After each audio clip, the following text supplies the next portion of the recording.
There was a guy in the bathroom taking a big keister, and the place smelled like hell on earth. It was Skippy. It was like the Coral Springs. Yeah. It was Skippy. Over there. Skippy's full of crap. Now listen, Neil, I asked By him. the way, Beast is full of crap, too. You're on the way out. Yeah, you're on the way out. I asked him 10 times, Neil, the guy in the toilet, if he heard your show yesterday. I thought your show yesterday was so funny that I had to pull over in Coral Springs and eat hamburgers at Roy's. You know, there's really sweet irony here, because I remember back in June, and I said to you, the Beast is an impediment to your show, and he's unprofessional, he's garbage, and he's an idiot. It's true. Neil Rogers ain't going to interfere with my show, and Neil's not going to tell me how to do my show, and You're I right. like the Beast. You're always right in the end. No, it's only the 4th of September already. You want to dump his fat ass out of there. What I do now? You're right about everything in the end. In the beginning, I'm just a smart ass, but in the end, the wisdom shows through that you're right. And I told people on the air a minute ago. Like a little heads up and give you a little warning signal here. You're right about it. You're right about that. He's a show killer, man. George has been a show killer. George has been warning me too about the Beasley people.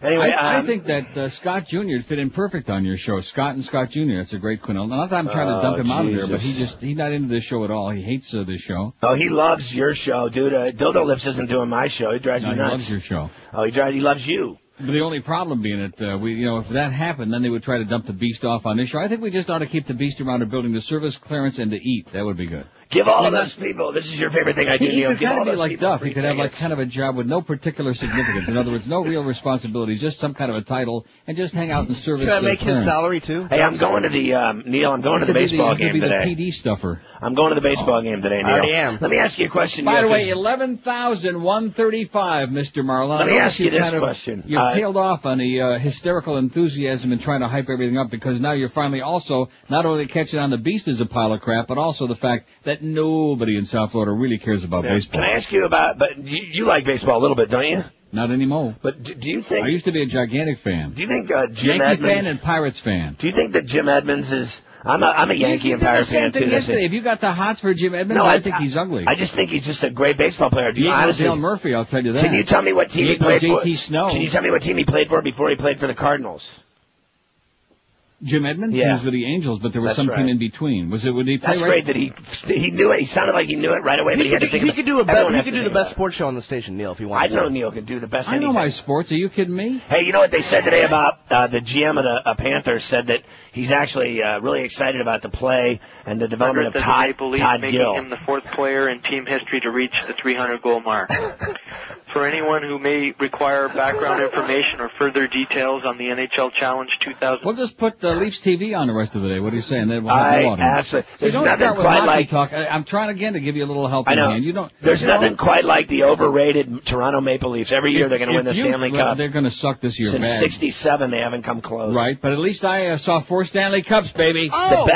The best series I saw was that Toronto Islanders series 2 years back. They went to each other's teeth. Yeah. That was a great series. That was a great. I went to all the ones on the island. I had to buy him the food. I decided not to go to no more game. Yeah, tell him. I've told you before. My favorite place is that. What is the guy's name? Forster, the press box in the Maple Leaf. What's his name? The Foster Hewitt Gondola. Yeah, Foster Hewitt. Well, now it's the Foster Hewitt Gondola in the Air Canada Center. You better get with it. Did you think if you're going to steal Geldy's job and do the Panther games, you better start learning a little about hockey. Here, I got to take this call real quick. Listen, Ant, I'll get right back to you. I'm still on the air. The thing I wanted to ask you about. Do you think Shaq O'Neal should operate? Is your bookie calling you while you're on air like Hanks does? It's actually my limo driver. Come on. I have a question for you. Do you think Shaq O'Neal should run? I don't care about Shaq. Yeah, you do. But do you think he should run chairlifts up and down his arms? I don't really give a crap about any of those big farts. I don't care. But anyway, I think 11,135 is pretty damn embarrassing. So the NFL starts tonight. I checked it out. There was no rain last night. There was no inclement weather. There was no hurricane. There was no tornado. There was no end of the world. 11,135 for a team that's tied with Philadelphia for the wild card right now. Josh Beckett threw a shutout against Josh Fogg. 11 games over 500. No one cares. What would you do if your mother named you Josh Fogg? This is the reason that baseball will never survive. First of all, it's a horseball sports town anyway. Number two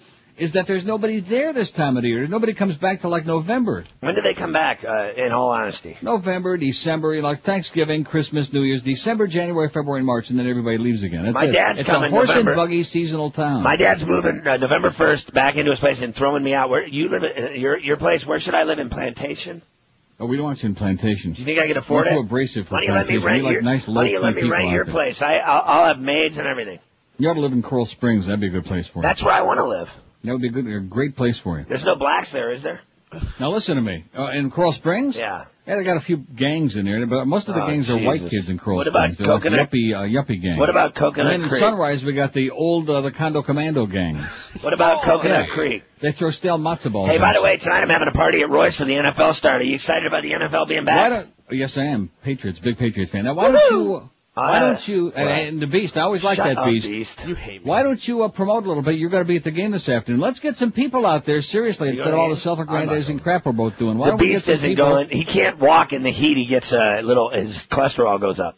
Yeah, he gets a stroke. His mommy and daddy are flying into town today. So Pirates in town at the Marlins, 1:35. You get off the air at around 1 o'clock today. And next Wednesday at 12:30. Hey, don't you get off the air anyway at 1? I think all the Marlin home games should start like 11:30. He gets off at 2, but he doesn't do a single thing in the 1 o'clock hour. He's done. He's eating a sandwich up in Toronto at his favorite cafe. What are you talking about? That's only on Wednesday now. You better start catching up with what's going on. You're so out of touch. Slick. I listened yesterday. You're so that was the freaking funniest out thing of ever. touch with what's going on. What did you do with and the by the way, you underwear? say Hank's got another tough assignment in the Bahamas at the Crystal Palace. Yeah. What kind of a scam has he got going? I just came back from Vegas. He comes into the studio for 1 day, 1 or 2 days, and now he's out to the Bahamas again. He doesn't show the stratosphere. I mean, I want people to. You should do a poll. Who's got it better, Hammer or Neil? Or Mad Dog. Or Howard. Mad Dog, I don't like. He went to Michigan. No, but seriously, Mad Dog is on like maybe 1 or 2 days a week, and the Little Dog his goes in all the time. I think his hours about. He learned from me. Manages a 4-minute hour. He does 4 minutes on air. The rest is commercials. Right. I mean, he's got it good. That guy barely works. You think I got it good? I'm We'll do that King. one day next week. Who's got the softest deal on the station? I only have to work 2 hours. You do That's a big pretty 2 good. hours every day. Well, the Miami Herald interviewed me yesterday. Baxter When's and that going to be in? I think in about a month. The question was, should I take Mo's job? And will they buy Mo out? And do I think Mo sucks? Yeah. And I said yes to all of those questions. And I said that they need to come up with a real creative way to pay me a ton of money, but just about 20% less than Neil, because Neil is still God and I'm Satan. Mm-hmm. So I'm hoping to turn that into a... And they said... No, they said that I should come over and look at their mansions in Naples. Yeah, I bet they did. Uh-huh. And their banjos, too, man. Maybe they'll loan you one of their banjos to pick on. Did you know they have a bunch of people... That's our poll question today. Which are the Beasleys picking today, their noses or their banjos? Hey, did you know they have a bunch of people working here illegally? I'm sure they do. Yeah, anyway, have a great day on that note. Yeah, see ya. Man, what's up with your gossamer spoker? They look like butlers in a gay hotel. Tonight, it's Cops in Pennsylvania Dutch Country. Amish cops, what you gonna do? What you gonna do when their carriage comes for you? Well, hello there, Jebediah. Hello, Officer Hezekiah. Say, what brings you up to my humble abode? Well, we got us some reports of some fussing and a feuding in these here parts. Ah, yes, Hezekiah. I'm ashamed to admit that my wife, Sarah, exposed part of her ankle. Why, that no good hussy. Yep. I've got me a good mind to put her in the stocks and give her 40 lashes. Well, that would be a good idea, but then there wouldn't be anyone to milk the cow. Yep, women. They're the reason we're all going to hell. Yep. Well, I gotta get back to plowing the fields. Okay, then. I guess I'll be getting back to the barn raising, Hezekiah. Amish cops, what you gonna do? What you gonna do when they shackle you? That's tonight on Cops in Pennsylvania Dutch Country. Motorist kills Amish tomato tosser. Oy! That's the reason I played that. Mount Hope, Ohio. It's an annual prank. Now, that's another good question for a poll. Who are the most Stone Age people in America, the Amish or the Orthodox Jews? Are there any other groups? I think it's tough to top them, ain't it? Right. Anyway, it says it's an annual prank in this tranquil Amish community, Mount Hope, Ohio, where men wear straw hats and women bonnets and plain dresses. Youngsters hide in cornfields and hurl tomatoes at passing cars. This year, the mischief turned deadly. A motorist who had been pelted several times on Labor Day got out of his car and fired 3 to 5 rounds into the 7-foot-high corn, killing 23-year-old Stephen L. Kime. He's dead. No arrest has been made yet. Residents are reeling from shock, unable to understand why anybody would retaliate so violently. Authorities say the county hadn't seen a firearm-related homicide in about 3 decades. The prank has gone on for years and years, said Marty Yoder, who owns Marty's Shoes in this town about 60 miles south of Cleveland. All over the country, it's been happening every year. Yoder, and George wasn't aware of this. Yoder is one of the most common Amish names. You didn't know that? No, I did not. Big Indiana name, Yoder. kind of like Yahoo. The shooting occurred, yada, yada, yada, in just north of Mount Hope in Holmes County, where the clip-clop of horses pulling Amish buggies is just as common as the sound of passing automobiles. Kime, 23, an Apple Creek resident of Amish heritage, died of multiple wounds to the chest, Holmes County Coroner Robert Anthony said. Or is that Anthony? Kime was with about 10 other members of the Amish community, ages 15 to 23. The group told the sheriff's office they've been throwing tomatoes and firing paintball guns at passing vehicles. According to the sheriff's department, the driver of a Lincoln or Cadillac stopped out a Jew canoe, whatever it might have been, got out and threatened to shoot whoever threw the tomatoes Monday night. The vehicle turned around and drove past the cornfield again. The car was struck with tomatoes a second time. About 25 minutes later, the vehicle passed it 2 more times. On a third pass, the driver stopped, challenged the group to throw more tomatoes, then fired his shotgun into the cornfield, and bada bing, that was that. How do you like that? Kime was born into an Amish family, but his family left the Amish church and became Mennonites, said Yoder. Now, what's the Mennonites all about? Tell me after the break. Okay. Because you're an expert on that crap. Sure. Well, we're so far behind now, but it's good that we spent a lot of time for Pharrell ripping the Beast, because the Beast is out. He's had it. He's unprofessional. Absolutely. Is what I'm hearing. 10:13 already at 560 WQAM. We got that big Marlin and Pirate game. Any interest in that? No. This afternoon, we get out of here early at 1 o'clock. If you're underpaid, if you're overworked, underappreciated, and if your boss treats you like crap, like some kind of a lemming, if your paycheck isn't enough to buy a good dope, how'd you like to have a new high-paying career before year's end? By the way, Georgia get you a discount. Pick up the phone and call Fast Train toll-free right there in the hood. 1-866-FAST-TRAIN. Fast Train can have you trained and certified before year's end. The demand for computer professionals continues to grow, so there's no better time than right now to get you a new high-paying career. Fast Train offers job placement assistance, convenient day, evening, weekend schedules, and with 6 locations in Florida, including 4 in South Florida, there's bound to be a convenient location nearby you. Fast Train offers financial assistance for people who qualify, too, so call Fast Train today, toll-free, easy call, 1-866-FAST-TRAIN. That's 1-866 day, evening, weekend schedules, and with 6 locations in Florida, including 4 in South Florida, there's bound to be a convenient location nearby you. Fast Train offers financial assistance for people who qualify, too. So call Fast Train today, toll-free, easy call, 1-866-FAST-TRAIN. That's 1-866-FAST-TRAIN. And they have no excuses, no mo, to stay in a dead-end crappy job working for peanuts. Check them out on the web at fasttrain.com and then change your life. Fast Train. Live and local. This is 560. The radio's all yours now. QAM. Howard David's a bitch. Where'd you get this? Kmart. Don't use that kind of language around me. Roberto Cavalli. You heard of him? Yes, I have. Stop it. Do you have gay friends? When they roll into town, they are a sight to see. Those 5 well-dressed gay men in a big SUV, prancing and giggling on my TV. Those queer-eye for the straight guys are more like 5 women to me. Yes. They tear up your bedroom and throw out your clothes, wax your eyebrows, pluck the hair from your nose. They're good at their jobs, but do they sit at pee? 'Cause those queer-eye for the straight guys are more like 5 women to me. Oh, they get carried away with the things that they say. They're so happy and gay. Oh, they can cut like a knife. They will change your whole life, more than even your wife. By the time that they leave you, you're thinking their way. It's no longer a bedspread, it's now a duvet. And you find yourself shopping for fresh potpourri. All right. Those queer eye for the straight guys are more like 5 women to me. It's okay. Everyone wets the bed now and then. Look at that. It's nice of you to say, but I don't know. But if they're in town, please send Carson and his friends to me. 10:18, don't forget I hate screaming faggots. They make me sick, they make me want to puke, they make me want to eradicate them from the face of the globe. Just gently, you know. The poll from yesterday, which of these would be the most humiliating? 1,133 votes. That's not too shabby considering how many people in town. About 30, man. Yeah, they're voting a bunch of times. Most embarrassing, humiliating would be to poop your pants in public. Not even close. 390 said that. Some of us have done it. How many times you done it, George? About 30, man. Just today. No, seriously, how many times you done that? None, I'm sorry. You've never pooped your pants? No. Oh, my God, this is great. It's never too late to try something new. No, I can't wait for my first time. Oh, that'll be great, especially if it's like right there in the building. Sure.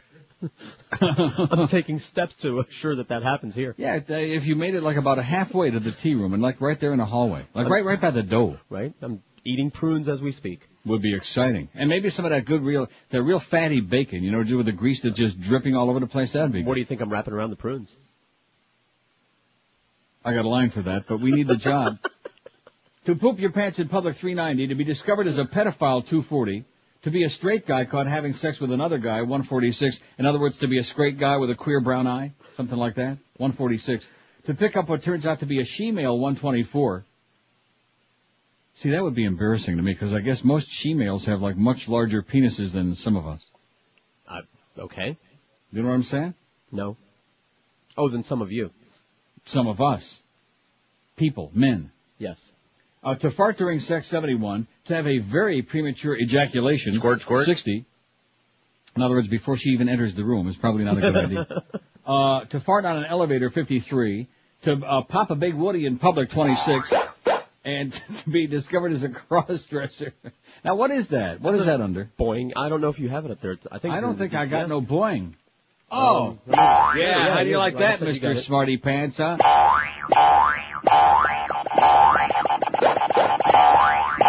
All right.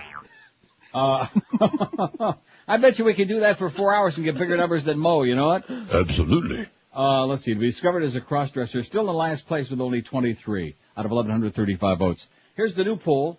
Boy, I got a lot of stuff here today. We only got till 1 o'clock. It almost is enough to make us want to say, hey, let's forget the ball game and just stay till 2. But no. We can't do that. Oh, here's going to be a real quick call on Hialeah. Hialeah, hello. Hello, Neil. Yes, sir. Hi, how you doing? Pretty good. Love the show. Listen to Is this this when a I'm in real the call gym. in Hialeah? I'm sorry? This is a real call in Hialeah? Yeah, man. I've tried many times, but sometimes I just can't hold on. I'm working. I strap myself in. I can't get over this. Listen to this one. I'm in the gym. I knew that I had a small hole in my pants, but I didn't realize how extensive the hole was in the front of my pants. Now, I tend not to wear underwear. Long story short. Wait a minute. Why not? I just don't like it. Okay. It's warm, etc. Like too hot and moist. Bottom line is, I'm sitting there doing shoulder presses, sitting there, and there's a woman sitting right in front of me on another machine, and she's just looking at me. Mm-hmm. Turns out, when I finished my set, I looked down, and the whole tip popped out of the hole. The whole helmet. The mouse got out of the house. That mouse got out of the house. What did she do? No, she not ran that and evil told the bald-headed mouse. She ran and told the front desk. Why not the back desk? Yeah. She was an ugly bitch anyway. Well, there you go. So well, who bottom line, screw that bitch. I hate when stuff like that happens. Anyway, Neil, love you. Have a great one. Stay out of that gym. People start talking, man. You know what I'm saying? Stay out of the gym. You got me started on that thing. I can't stop. Oh. Man. No, seriously, that's a very, it's an interesting thing. You don't think? Yeah. It fascinates me. I can't stop. So anyway, that's yesterday's poll. Here's today's. Let me do this first, because I just printed this out and I don't want to forget about it. I've just got too much crap here. Well, his story was, may have been fictitious, but it was kind of amusing. From Reuters, it says gut hormone could help treat obesity. This is exciting for us fat pieces of crap. By the way, what do you think about the Beast getting canned off of, that would be really embarrassing, you know? For who? For him. He gets canned off of the Mo show, and then, of course, we all sided with the Beast because we all hate Mo like poison. Absolutely. But then come to find out that Scott's getting ready to can his fat ass. Because he realizes just what I told him, that he doesn't belong on the air, he's unprofessional, and when he does that thing, it sounds like bad high school radio, with all apologies to KPX, okay? Like really bad high school radio. Why is he on there? Remember that horrible mistake because I'm an old softy at heart last Thanksgiving? Can you believe it's already like the 4th of September? By the way, next Thursday is 9/11. And it was last Thanksgiving we had the Beast fill in, wasn't it? Right. Now you got to be honest with me. That doesn't seem like a very long time ago. No, it does not. Just flew right by. Wow. We better start screwing our brains out because I'm going to tell you, before you know it, we're all going to be in a pine box somewhere. We better start doing everybody we can. I'll be right back. No, me first. Gut hormone could help treat obesity. This is very important for all you fat people out there, including me. This is why I got so excited about this. Even though skinny people like George and Scott Jr. will say, and Scott Sr.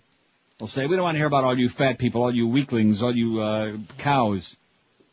A hormone produced by the intestines called, oh wait a minute, I gotta get something ready. Called Peptide YY 336, also known as P. YY Could help obese people lose weight, new research suggests.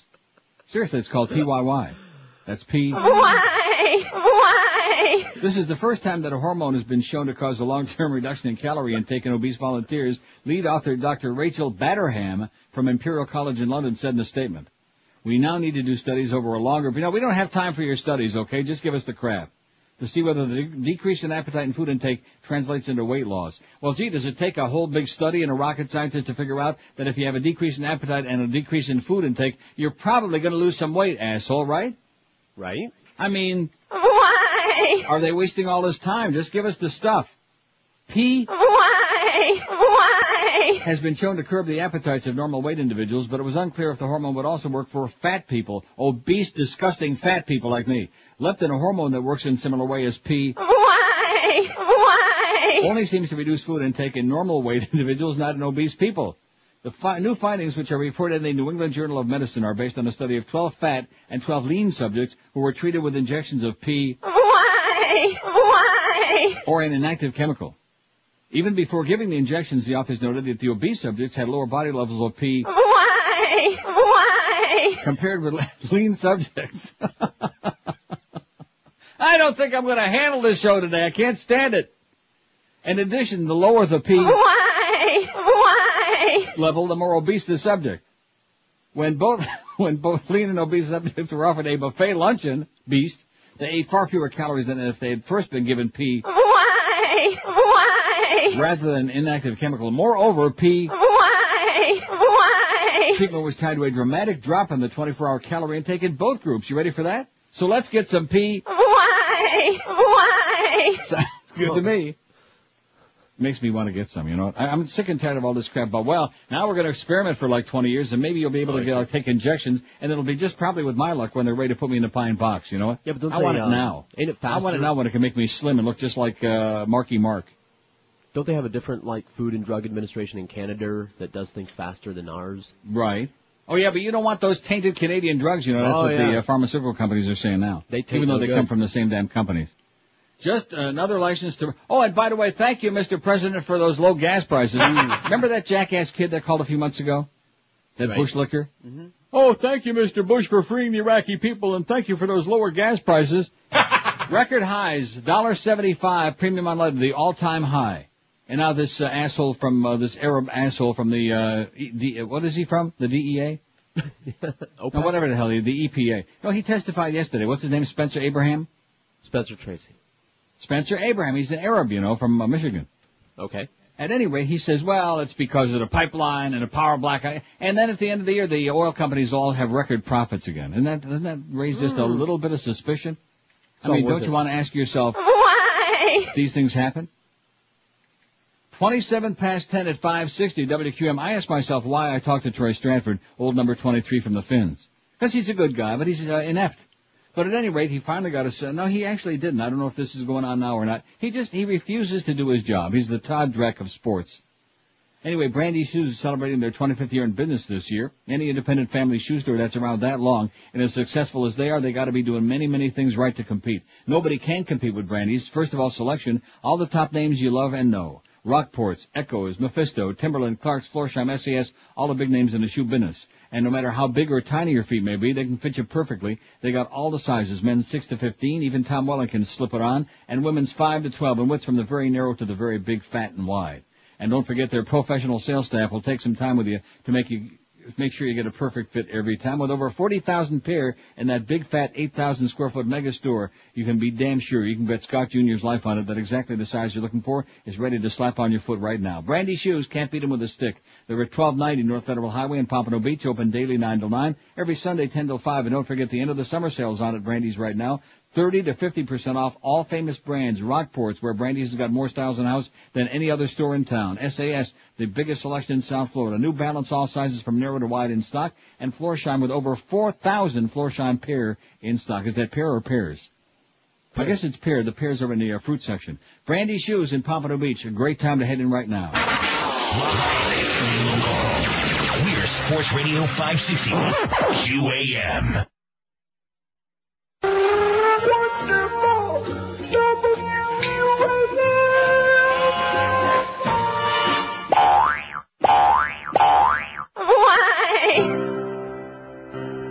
I just can't stop.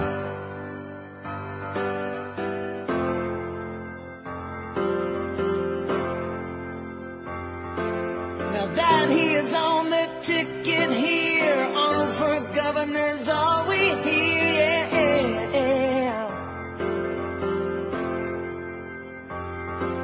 If he's voted in, there'll be a big change. You're gonna feel the burn, you'll feel the pain, yeah.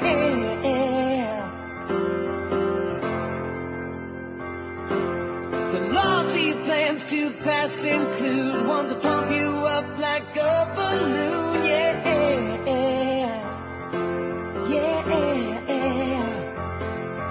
Now tell me, California, did I hear you curse? You'll all be a Mr. Universe. Even kids will get their training. The lunchboxes will all be waiting. Tell me, that a vote for a movie star means sex with the heavy bars. I hope you're ready for a Governor Schwarzenegger out here. Arnold didn't participate in the debate in California last night because he says he's not ready to talk directly to the people of California yet. He's not ready to talk? And when he does participate in that one last big, wild debate, that he says he's got to have the questions up front, ahead of time, so somebody can write out some answers. Practice, right. For Arnold, that's right. This thing you just faxed me about Tom Cruise, I'm not buying it. All right. No, it's from a message board. No, it's gossip. Whatever, right. About Tom Cruise admitted on E.T. Now, don't you think that if this was the case, it would be... This is like another Catherine Harris job, it looks like to me. Right? Right. If this really would have taken place last night, then everybody would be talking about this, saying he had several affairs with other boys while he was in high school. Well, I'm sure that's probably true, but regardless. Well, we'll wait for confirmation on that. When it's on the Miss Fudge website, then maybe. Here's one that says, could you please upload your 9/11 show? And when your station first reported the events of that day to the website, you provided a tremendous service that, no, we didn't. And your on-air perspective has become part of our lives. Well, that's good. I appreciate that. But the first part is not true. Right. Our station was an embarrassment on 9/11. Show enough. And especially Geldy, you know?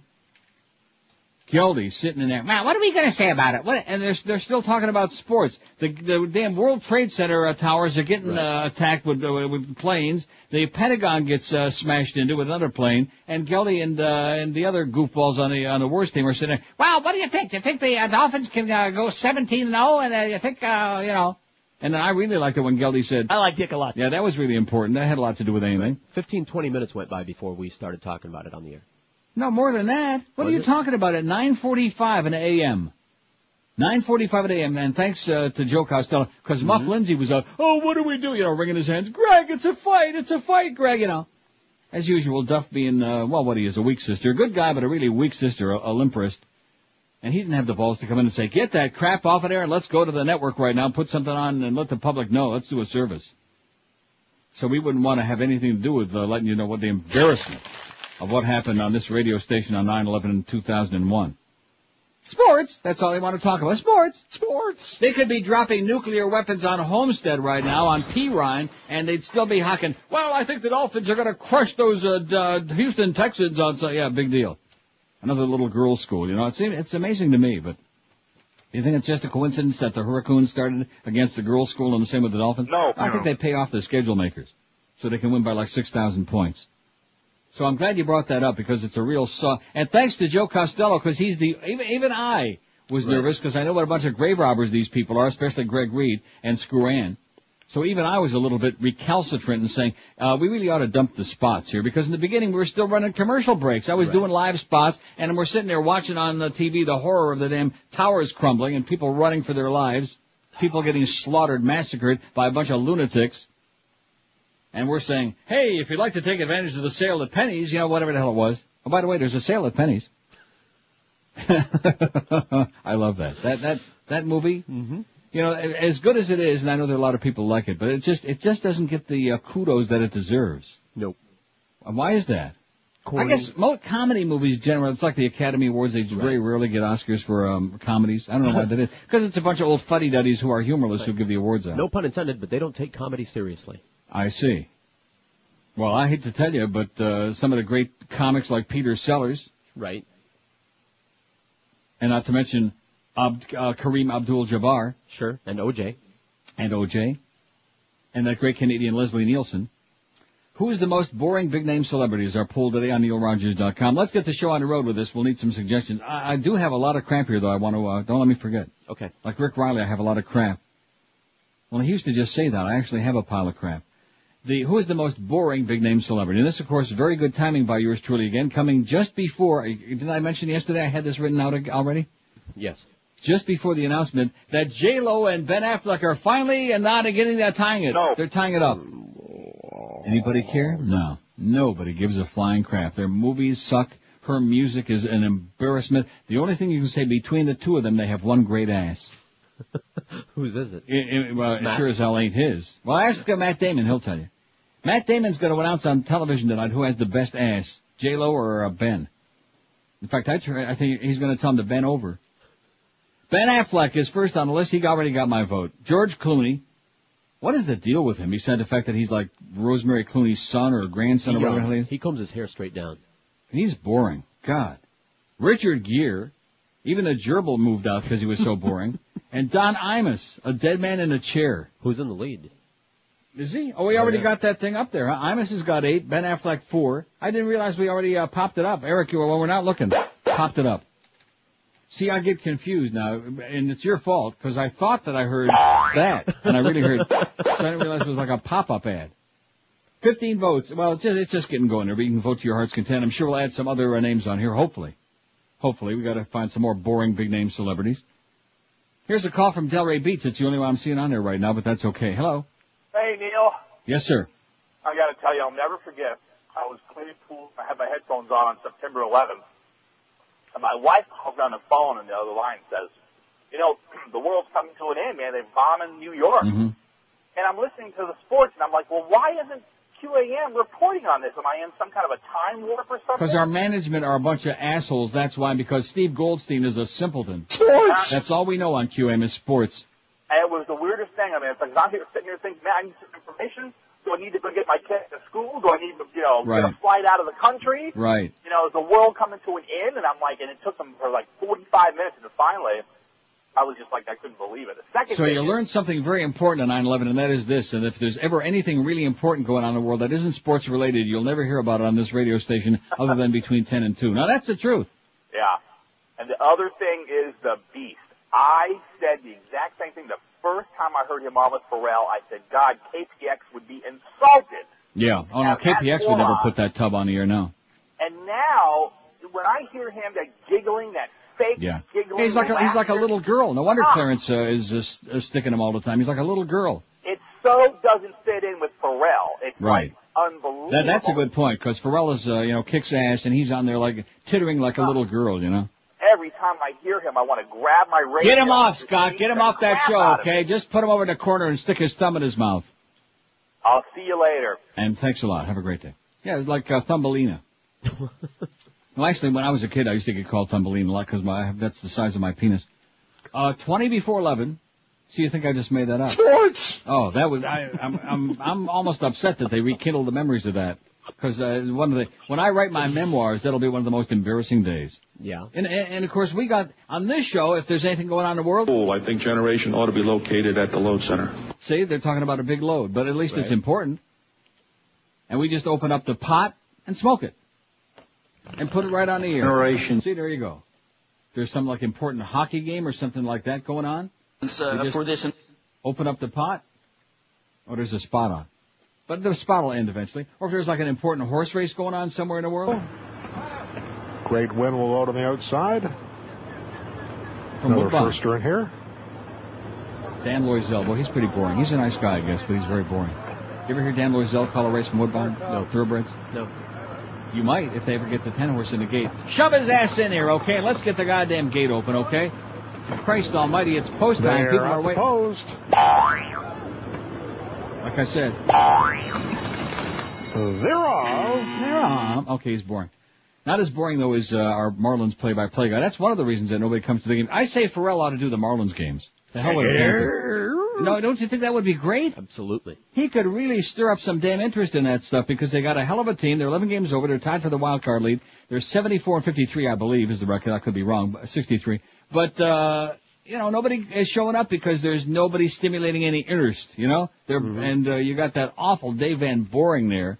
He's got a hot wife and a bad hairpiece. That's all we can say for him. Up and away. Oh, my God. 10:42 at 560 WQAM, where we decided the beast must go. Is that right? Yes. Amen. Announcing a 2003 Neil Rogers end of the summer clearance sale going on right now at Hallett Pontiac GMC. Get you the lowest prices in town from our good buddies Tom Lehman, Joe Prieto, and all the sales holes at Hallett Pontiac. For the special promotion, every vehicle has been marked down to the absolute rock bottom price. Absolute. Absolutely. Right. Plus get 0% financing for 60 months on every single 2003 Pontiac or GMC in stock.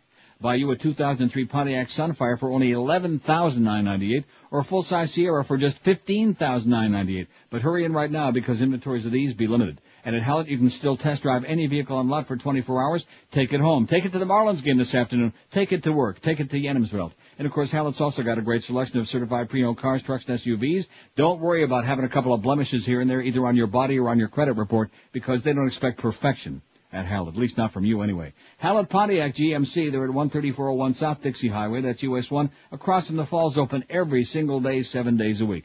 If you want more info on these spectacular Neil deals, you know what to do now. Call the Neil Deal hotline, toll-free, and ask away. It's 1-888-534-4211. That's 1-888-534-4211. Don't forget all these Neil deals. Subject to credit approval. See the folks at Hallett for all the details. Hallett Pontiac GMC. We love them. They love us because they are professional grade. Live and local. This is Sports Radio 560 QAM.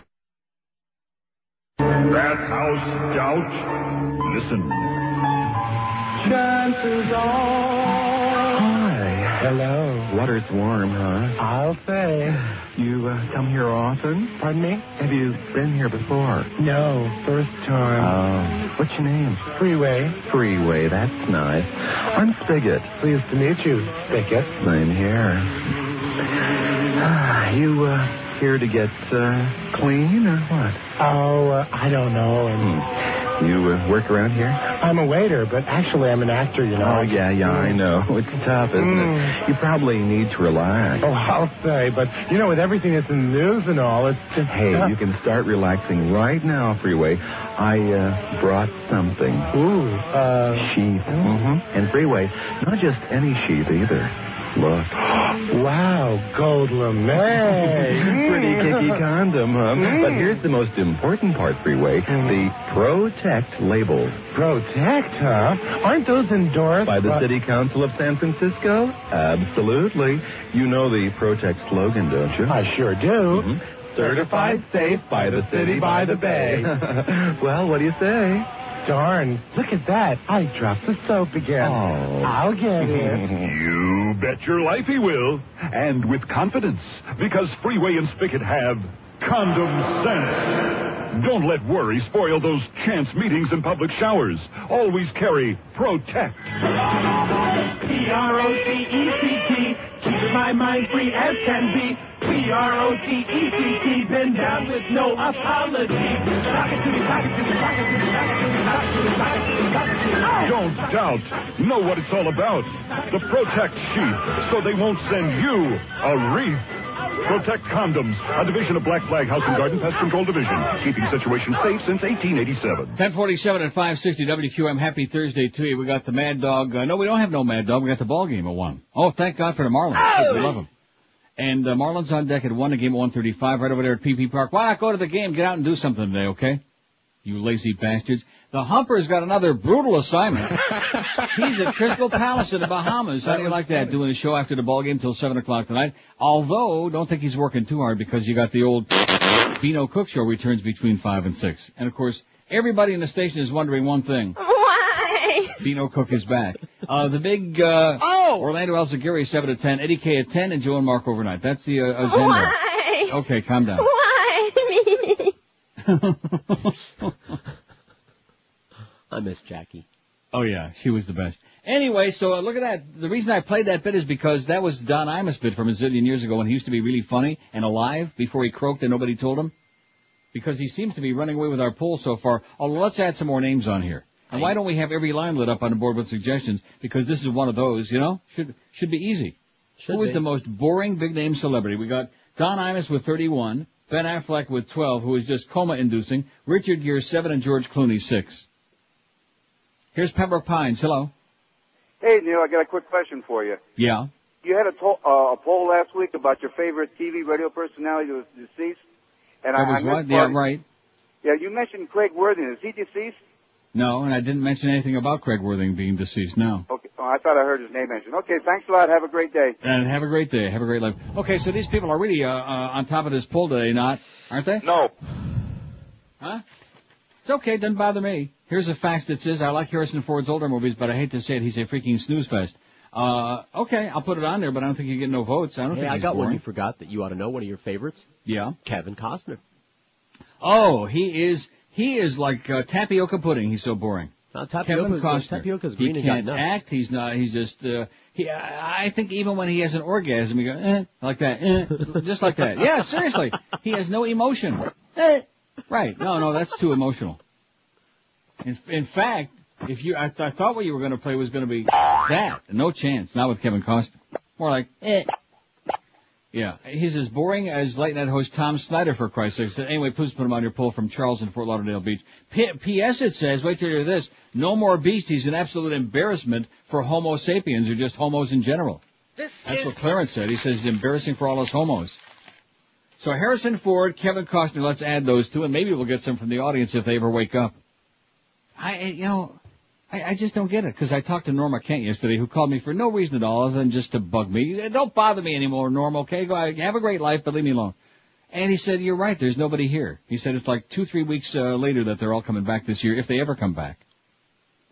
Here's Miami. Hello. Miami. Hello. Hey. Yes, sir. George stole my thunder. Yeah. I was going to say Kevin Costner. He is the most boring actor there is. You can't complain about his personality because you don't have one. He has none. And it's so funny because one of my favorite movies is Dances with Wolves. But that's all Dancing with Crack Dealers. Kevin Okay, Costner thanks a lot, is the pal. worst. George, thanks. Okay. George beat you to the punch. You're right. 567-0560, pound 560 on the AT&T and Verizon Wireless line. Who is the most boring big-name celebrity? Here's Palm Beach. Hello. Palm Beach. Yeah, hey, Neil. Yes, sir. Boring celebrity has to be Howard Stern. He is absolutely ponderous. It's almost as bad as listening to Mo in the morning. Okay, I don't think he's going to get any votes. 567, but we'll put it on there, right? Well, anything you want, we'll put it on there just to humor you. I wish I could change my vote. 567-0560, pound 560 on the AT and for whatever it is. I might just go through all of my stories here because there's something going on yesterday and today. Tuesday was just an aberration. Right. We had a phenomenal show Tuesday, but you're right, I didn't really take a lot of calls. We were just rambling and going nuts. But there's just nobody there. So I can scream and holler that nobody's going to the Marlin games or anything else, but how can anybody go when there's only a few people there? About 30, man. There's nothing going on. Everybody has bailed out of that place. I'll tell you who is here.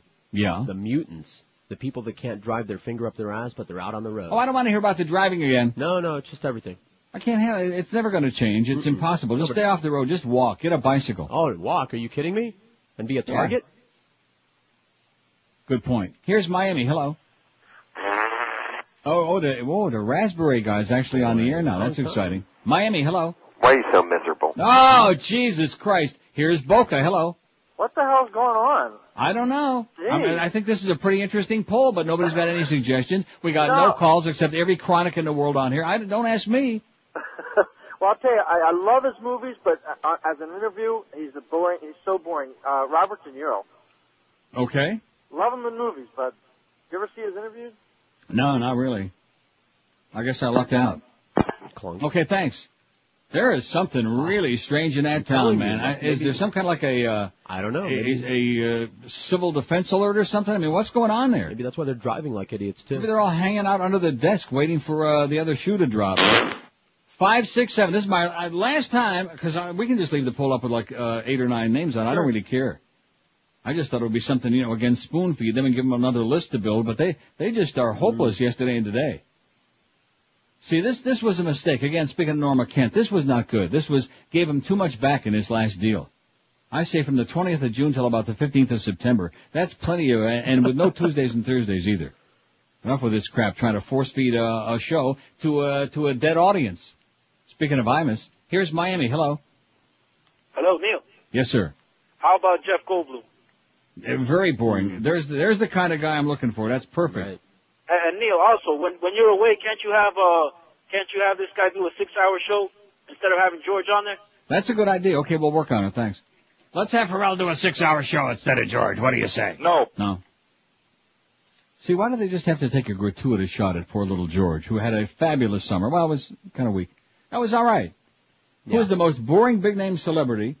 Don Imus, 38, Ben Affleck, 14, Richard Gere, 13, and George Clooney, 10 out of 75 votes. And the other names aren't on there yet for reasons unknown. Probably Eric is having a couple of brunches right now. Right? Who? Here's Miami. Hello. Miami. Hello? Yes, sir. Yeah, what about Sean Connery? Sean Connery is kind of boring. Yeah, he's very boring. All right. Thanks. Thank you. Yeah, let's build up a whole bunch of names on here. About 30, man. And then we'll get to the good part. Boy, you people are brutal. You really are. Just when you think that, and I knew that. When the show ended Tuesday, I was sitting here in like in a puddle of euphoria for a couple of moments, and I thought, God, that was a great show. Tuesday was fine, it was fabulous. Won't see that no more. And then, that's what I thought. I said, yeah, but every time that happens, then you'll have like about 2 weeks of hell, and they're proving it to me. There's something wrong with you people, man. There is something wrong with that town. With the people in it, with the goddamn alligators, even the gators have got a crappy attitude. Even the rats in my attic got a snotty attitude, you know what? God. Why are there so many miserable, nasty, unhappy, rotten, and of course you'll notice, never leaving us are the same, the handful of lunatics. They're always there. Yeah.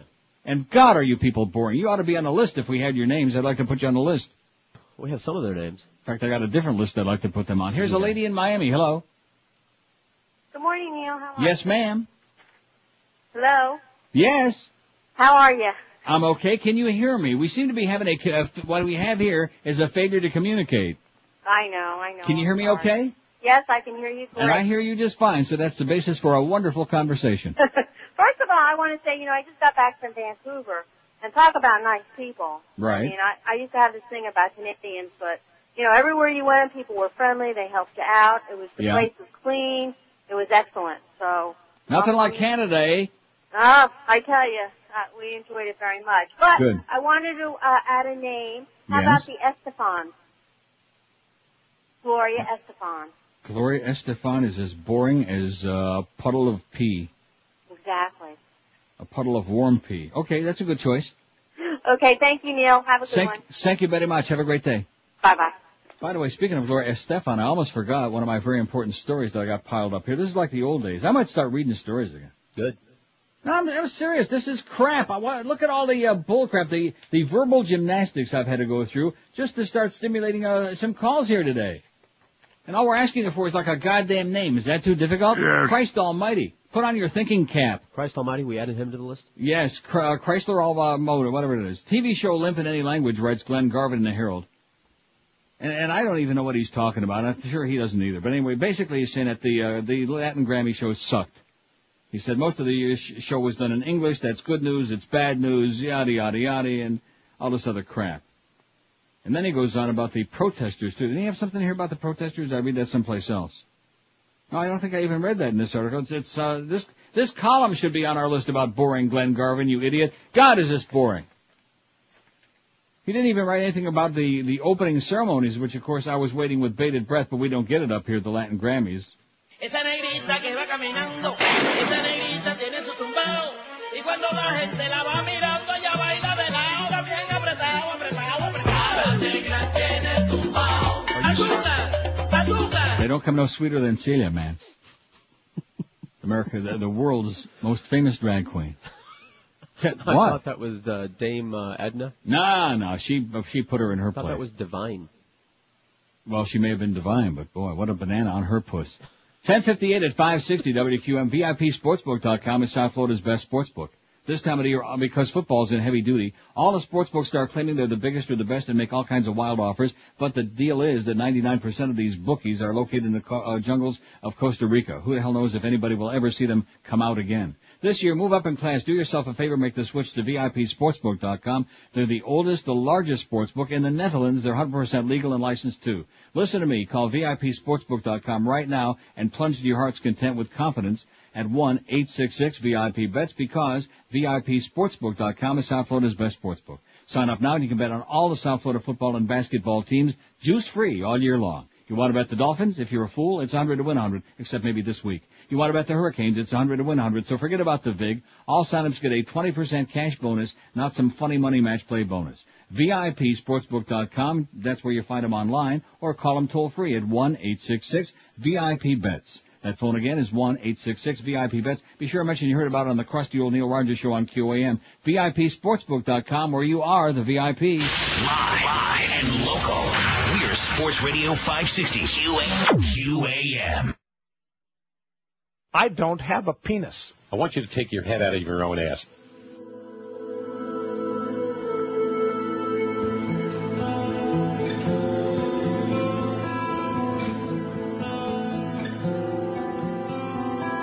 Georgie Bush always smiles when times I think he's telling lies.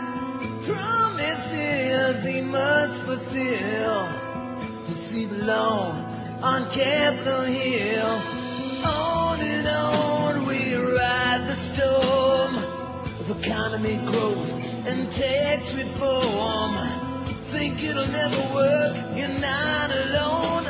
I realized that long ago. Hey, everybody out there, everyone beware.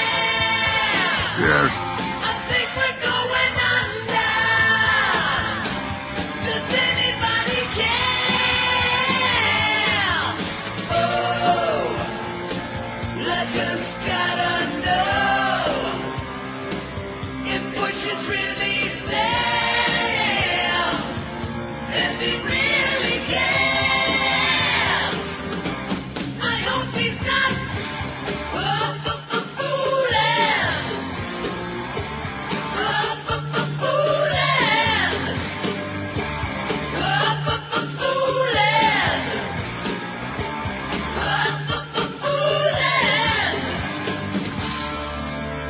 He's in office for a while. Whoa.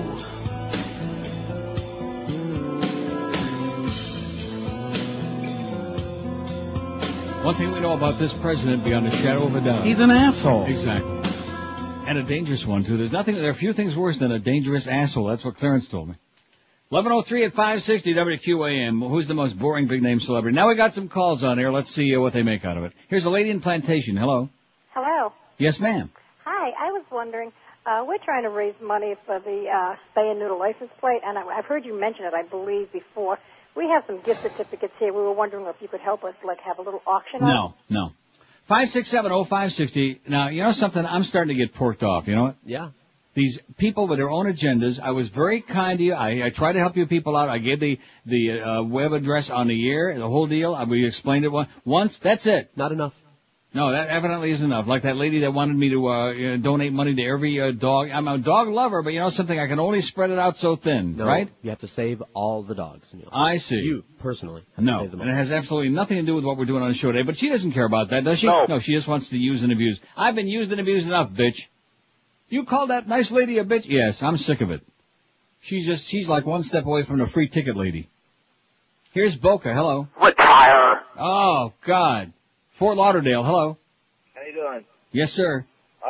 Boring celebrity, Ed Kaplan at nighttime. You want to fall asleep? He's a big name celebrity. Get out of here. See, this is the problem with you people. All you want to do is take little shots at Mo and at me and George. Try to elevate yourself to a different level. I realize it's pretty difficult when you're as parochial as most people in South Florida are. Try to, move it up to the next level. You think it's possible? No. What's that word mean, parochial? Yeah, right. Jesus, like I said, a couple more of these, and then we'll just and what the hell's with Eric up there now? We got 111 votes, but he's got 4 of the first 5 names on there. Stuck in the can or something. What? He's stuck in the can? Is that what it is? Rectum. Maybe he's got his foot stuck in his ass.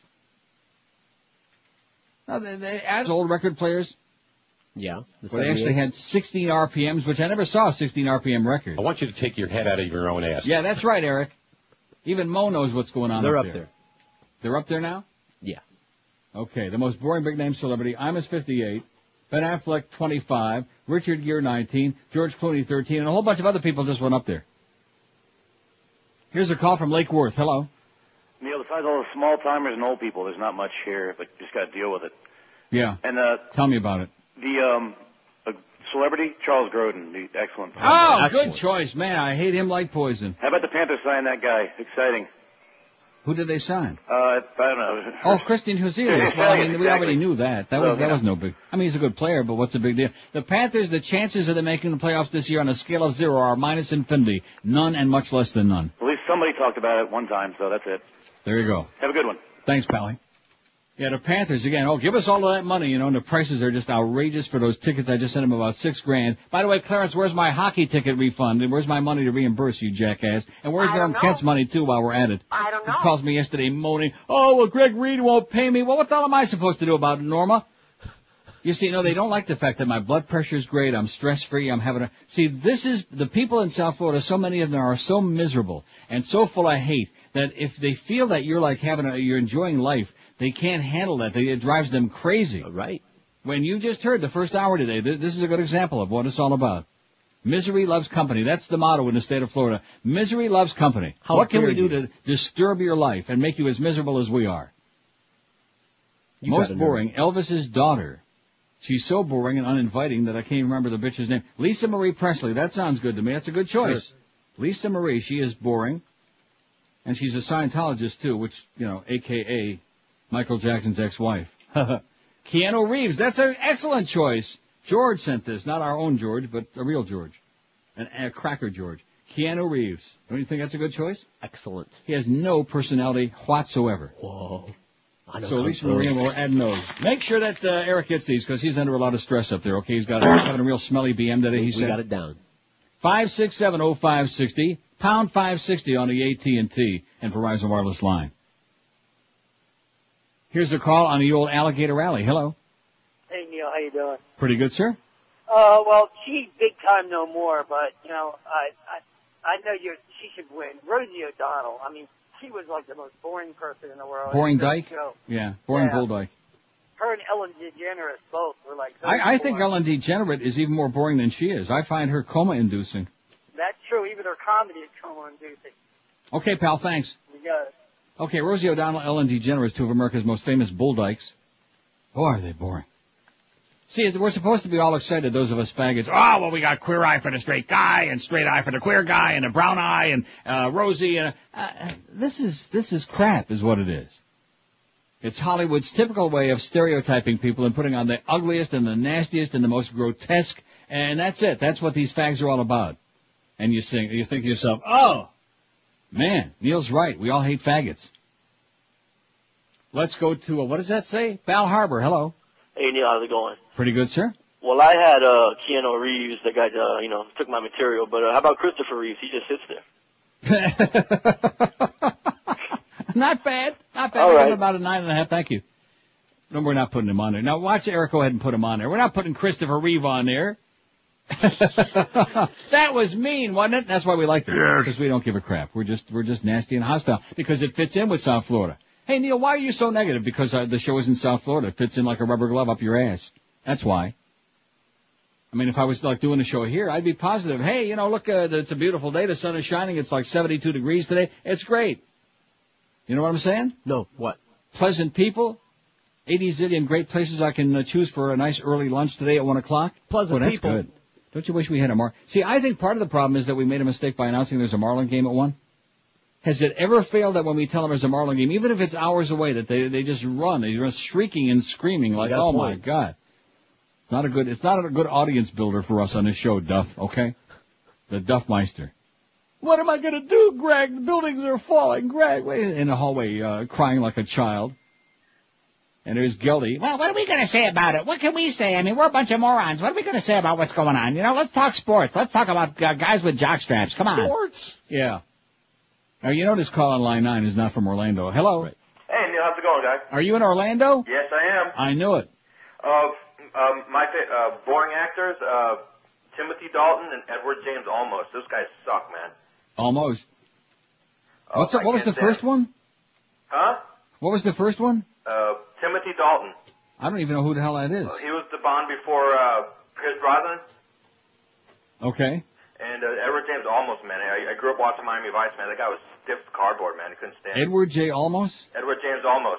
Yeah, I know who that is. He's boring. Okay, thanks a lot, pal. Two good choices, even though I don't know who the first one is. Okay, let me just do it. Let me intersperse some of this stuff, because this is, I don't know. This show, this town, this station, this market, they never cease to amaze me. Just astonishing. How many times have I told you that every day well, you know it because you do the show all the time, when you sit your ass down, it's like the first day you've ever been on the air. Right. Who are you? What are you bringing to the table today? Bring out the electro How about some lasagna? Sounds good. Maybe a little bacon, some bacon crumbles. Bacon lasagna. Analysts say Schwarzenegger AWOL strategy may fail. Arnold Schwarzenegger was once so hungry to compete that he abandoned his army post to attend a bodybuilding tournament. He won the contest but later spent a week in military prison. But when it comes to political debates, the actor is showing no similar competitive desire and conspicuously skipped last night in the first of that series of debates with Governor Gray Davis and the top candidates who want to replace him in the state's unprecedented recall election. Some say novice politician Schwarzenegger's aloof strategy could backfire, as it might signal to the very naive, stupid-ass public that behind his celebrity status is a man with a limited knowledge of how government works. No Schmidt, man. No kidding. Aren't you amazed by that? Shocked. This is a bulletin, by the way. Too bad we don't have the beast to go like that. He's around here somewhere. I'll go get him. No thanks. I can't believe what I did. I think I lost my copy. Uh-oh. Oh, wouldn't that be bad? No, there it is. Okay. Just relax. I have a good organization here. I'm very organized. The Schwarzenegger campaign appears to be based on the assumption that they should not allow Mr. Schwarzenegger to talk in anything other than very controlled environments, said Tim Hodson, director of the Center for California Studies at California State University, Sacramento. This idea of hermetically sealed celebrity, in my judgment, is not working, he said. If he simply stays behind a bubble of celebrity status, he's going to lose, and you are absolutely correct, sir. And even if he doesn't stay behind a bubble of celebrity status, he's still going to lose. Absolutely correct, sir. Thank goodness. 3 children die when car rolls into lake in Clinton, Illinois. Do you want to know about that? It's been all over the news. 11:13 at 560 WQAM. If you're working in a really crappy job like some of us, if you're underpaid, overworked, underappreciated, oh, that's bad. How'd you like to have a career where you make a real big fat paycheck and you get treated like I mentioned, you've got some real skills where you can make your own deal? So call Fast Train and change your life today at 1-866-FAST-TRAIN, because these are the people who can have you trained and certified in a great new computer career before year's end.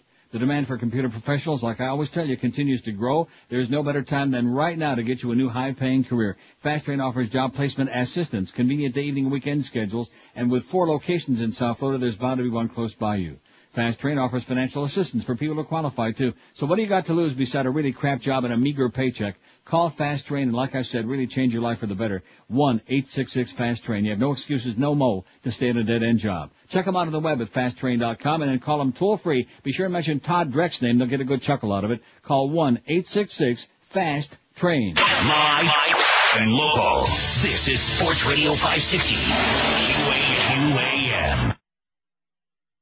Regular maple syrup with our brand. Let's see if he notices. Huh. My waffles just kind of stank today, almost like fish or something, but geez, I'm like compelled to eat it for some reason. Nothing could be finer than the taste of a vagina in the morning. 11:17 at 560 WQAM. Happy Thursday, whether you like it or not, okay? It sounds very sour, you people down there today. It's just one of those things. How dare you be happy? Too bad. Too freaking bad. Who is the most boring big-name celebrity? Don Imus, 66. He's off to the races, man. He hasn't moved this fast in about many years. About 30, man. Ben Affleck, 30.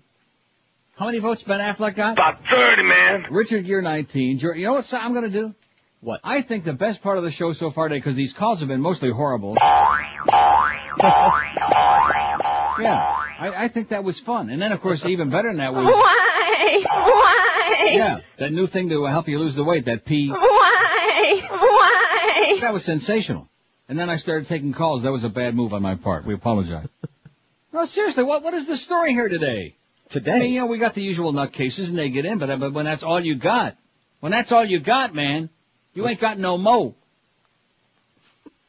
Here's Miami. Hello. American bashing fag. There he is, another one. Yep. And that's that same guy, by the way, with the 16 voices, asshole. In any voice, you're still an asshole. Here's Hope Sound. Hello. Yeah, you got one, another Scientologist. John Travolta, and one you might not like is... No. That's it. You see, now they're starting with the lists again. I don't think I'm ever going to do this again. Because usually it helps, they enjoy it, and it helps kill the show. I mean, kill some time. It always degenerates. No, but they I got a few for you. Who is the most boring big-name celebrity? Not a long laundry list of boring people, but who is the most boring big-name celebrity? Not even. It just turns into how many names can you name? Right. I put John Travolta because he is boring. That was a good choice, sir, and that's in other words, quit while you're ahead. That was fine. 1. Not 2, not 75, not 1,000. About 30, man. Not 30. 1. Uno. Adin. Dva. 3. You know, the word 3 is like very similar in almost every language. You know that? No, I didn't. Why is that? Coincidence? Like 1 and a 2, are very different. But European like 3 languages is are always going to have similarities. Look at that. Bermuda issues hurricane watch as the storm moves closer. That storm ain't going anywhere near Florida, by the way. You know where it's going to hit? I think the Carolinas, if it actually makes it that far. Good. If it doesn't get spun off to the east, the northeast. Don't that look like right where it's headed? Right toward your place up there in North Carolina, I think. No, we're in the mountains. Ain't nothing Kentucky. Oh, yeah, it's going to go like right up the mountains. It's going to climb up the mountains. Right. Remember that little mountain climber on The Price is Right? You ever seen that game they play? Sure. The little mountain climber. That's one of my favorite games. And then when he falls off the end, oh, that's bad. 567-0560. In fact, Bob Barker always kind of like jumps back a little when he falls off the end and goes like that. The mountain climber. 567-05. Thank you, by the way. That made my day for you because I never even realized I had that in there. I thought it was one of those things that was missing. Been in there for years, yeah. Sorry. Here's Pompano. Hello. Hello. Yes, sir. Oh, weak. Very weak version. Here's North Miami Beach. Hello. North Miami Beach. That's it. The quiet guy. Oh, he's just not there. Funny. No, here's Boca. Hello. Hi, Neil. Yes, sir. One name for you. Jay Leno. Oh, that's an excellent choice. And, of course, a lot of people say, how could you say that? Because he is boring. The only interesting thing about him is that chin, and I'm tired of that. I'm stunned nobody's mentioned before. He plays the mean chin ball, though, is what I hear. Thanks a lot, pal. That's the word. Have a great day. Thank you. See, there you go. There's a call. There's like somebody had something to say. He did it nice, sweet. He didn't just give the name out. He actually made about like 10 or 20 words to like elaborate a little bit. And that's it. That's how you do it. Calling a talk show 101. As opposed to like trying to do a lame imitation of great callers like, retire. There's only one guy can do that right, okay? Retire. And the rest of you are a bunch of wannabes, okay? Bunch of wannabes. You ought to retire from the talk show calling career. Cause it sucks. Your career ain't going nowhere. And all these little lemmings down there. Oh, we're gonna like, you know what reminds me of? The first time that that guy called and did that. There was an asshole, one of these assholes, chronics, waiting on hold. Mm-hmm. Do you remember this? Of course. And the guy says, retire. And that was cute. And I punched up the next line. Oh, that was a good idea. Now the guy was already on hold. Right. The guy's already on hold who called for some other nudge or whatever he's going to, but because somebody else said something, it's the old monkey see, monkey do. There aren't 50 people in America who got an original thought in their mind, okay? It's just being a lemming, just repeating like a goddamn cockatoo, like a minor bird, like a freaking parakeet, like a goddamn Polly the parrot. Jesus Christ almighty. Get with it. Unload your brain with all that religion bullcrap, with a God squad and the Jesus Christers and all that crap, and start using your brain and think a little bit, okay? Good golly, Miss Molly, man. What am I getting upset about here today, huh? We got a nice 3-hour show. We got a piece of cake. Cake? Stop and think about that. You're right. Godfather 3 was so stupid. You know, I mean, I like the Vatican bashing there was good, but I like the whole, Here he's constantly through the whole trilogy. He's going through these diabetic comas all the time, Michael, and he's standing there, cake, you know. They just slopped it together. They really did. They just slapped it. Should have slapped that Eli Wallach in the side of the head just before he ate the last cannoli. Here's a lady in Miami. Hello. Hello? Yes, ma'am. Yeah, I'd like to say that Ben Stiller is the most boring actor. An outstanding choice. Thank you. Thank you. Have a great day. Ben Stiller. Now, he's Jerry Stiller and Ann Mira's son, right? Correct. And he's still boring. Actually, I'm not going to put them on there, but they're boring, too, to be honest with you. Ann Mira. Well, I like the dad. Dad's okay. Jerry's okay. But Ann Mira's boring, and maybe that's where Ben got it from. In addition to which, he's like borderline. From a distance, he looks almost human. But then when you see him close, you realize he's almost as ugly as Dad. 5670560. I mean, we can't all be beautiful, like the Beast. In fact, don't you remember that famous story, The Beauty and the... So incredibly psychic. I know. I beat you to it, though. No, you don't understand. Oh. He walked in the door 2 seconds before you said his name just now. Yeah. And? He's going to do that news sounder, and then you just said The Beast. Talk about how psychic you are. I don't need you to do it. I can do it. I can sound just as juvenile as you can, Beasto. Only, No, I don't think anybody can do it like him. Okay, let's hear it.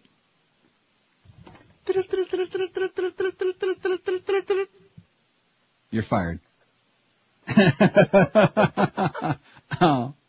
That's the story of my life. You're building a hell of a resume, I'll tell you that, man. A hell of a resume. First he gets canned off the Mo Howard David show. Now he's going to get canned off Pharrell's show. Absolutely. Because behind your back, he's ripping you a major ass. That's all I do. Are you listening to me?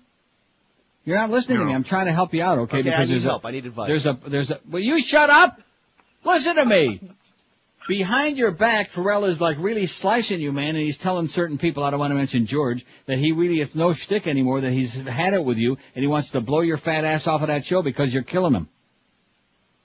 So I'm just passing it along. I know.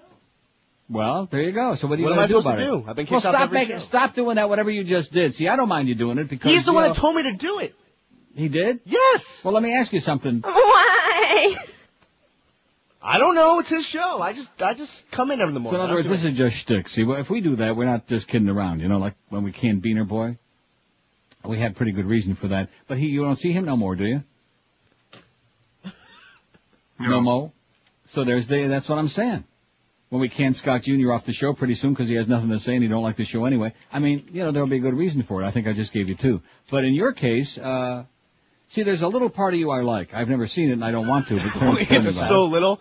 No, seriously. I mean, you're one of those people that when you see you, I mean, behind your back you can hate you easy. But to see you, I don't know whether it's pity or whether it's just amusement because you're a funny-looking guy. I don't know. Everybody just wants to pat you on the head and say, "Oh, what a jackass!" But isn't he lovable? That kind of thing, right? Belly. George knows what I'm talking about. Sure, he's adorable. So we don't want to see any ill befall you. But the fact of the matter is, you're on the verge of getting your ass canned. Now, you can't make a career out of butt plugging Clarence. That's not a job, Well, it is a job. 30 seconds job. Yeah, right. I'm sure.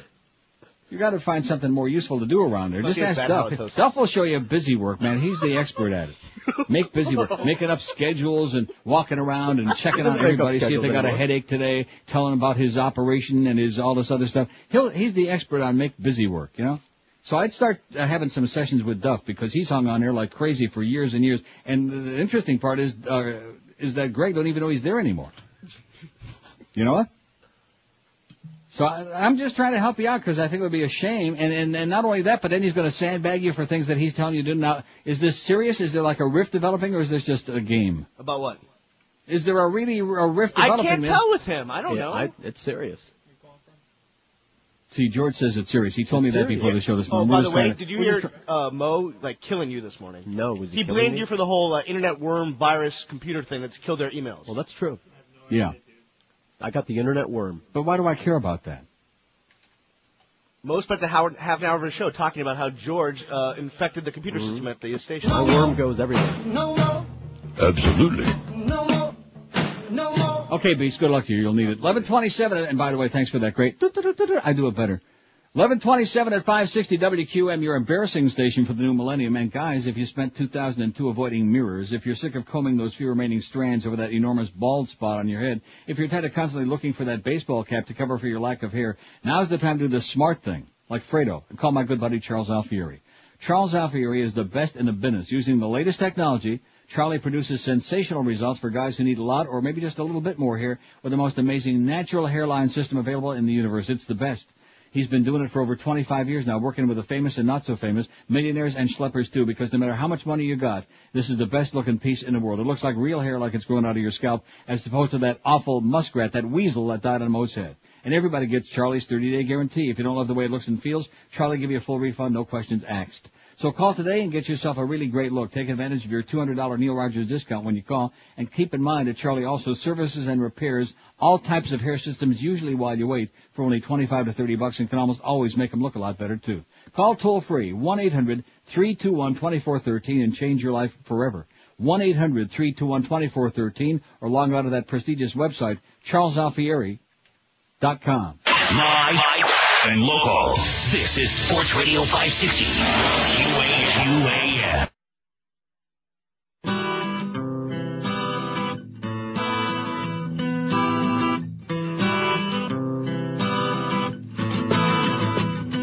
Sometimes I feel the fear of uncertainty stinging clear, and I can't help but ask myself, could that one be a girl or some guy very weird? See, I've been there before when I chose him for a date. I could tell she weren't real, 'cause I found something else, like the sausage of a man, when I gave it a feel. Oh my God. Whenever I'm out to score, I will beware. I'll beware. 'Cause girls with a package you can't ignore. I'll beware. I'll beware. Somebody I know likes to say there's nothing like a hot chick with a big rack and a big package.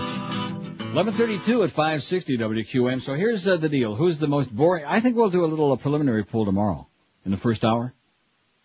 Who should be the first person fired at QAM right now? We'll put the Beast on there, and then we'll put some other names, George. Right. But and Scott Jr.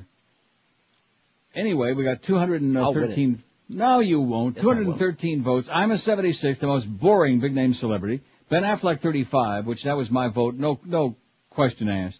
Richard Gere 21, George Clooney 15, Kevin Costner 13, Jeff Goldblum 11. Boy, not only is he boring, but he's just to look at him makes my stomach twitch. Just nasty looking. Remember he was in the remake of The Fly? Yep. And I wish somebody would have just come along with a goddamn fly swatter. Howard Stern 9, Harrison Ford 8, Gloria Estefan 7, Charles Grodin 7, who's not only boring but just a real prick. Yep. Ellen DeGeneres 4. Keanu Reeves 2, Rosie O'Donnell 2, Lisa Marie Presley 2, Timothy Dalton 1, none yet for Sean Connery, Edward James Olmos, John Travolta, I almost voted for him, Jay Leno and Ben Stiller don't have no votes yet. Well, I just thought of somebody really incredibly boring and it just slipped away, you know? Damn it. Just slipped away, it faded away. Just when I was about to articulate it and faded away. Into the etheric, as they say. I'm trying to find that damn, just like that. 27 till noon at 560 WQM. Get yourself in the car, go over there and support the damn Marlins. I don't even care about the Marlins. I'm embarrassed for you people. They're playing phenomenal, even without Mike Lowell. They're tied for the damn wild card lead. They're 11 games over 500. They got the Pirates again today at the PP Park. They had a shutout last night, 3-0. Who the hell was the pitcher, Scott? Who the hell pitched that game? Right, he's on the phone. What do you mean he's on the phone? He's on the phone with who? Who was it? Call. Josh Beckett. Josh Beckett, thank you, Scott. See, don't start making excuses. The same thing you did for Beaner Boy. Then Scott Jr., he's going to start doing heavy-duty drugs. He's going to fall on the floor and pass out. His eyes are going to bulge out of his head. He's going to be spewing all kinds of blood out of his rectum. So stop making excuses for people. Get him on the stick, okay? I think George is the enabler. 5670560. Josh Beckett pitched a nice shutout last night, 3-0, and you people just refuse to show up. Scott Farrell's going to be out there today, doing his thing. Pirates and the Marlins, you got plenty of time to get out there. Sure, there's plenty of room, believe me. Plenty of tickets available. Pre-game show at 1, and the Pirates and Marlin game starts 1:35. Get with it. See, I'm trying to do something positive, and all I get is knock. Ron, you're so negative. I don't even care about baseball anymore. It's boring. In fact, if we could put sports on here, I'd put that on here. Boring. Sports? I mean, the baseball part, not all sports. Not when the Patriots are playing. Boy, are they going to kick the Dolphins' ass twice this year or what? Yes. Man, big time. It's going to be embarrassing. Fort Lauderdale, hello. Hey, Neil. Yes, sir. I'm going to come off the road. You were promoting the Marlins. Ooh, had a shock there. Write it down in your diary. I have the winner of your poll, and it's the most boring person in the world. Okay. That's the Pope. And he's like, yeah, even when he talks, he's not moving. Do I sound like I'm starting to hyperventilate?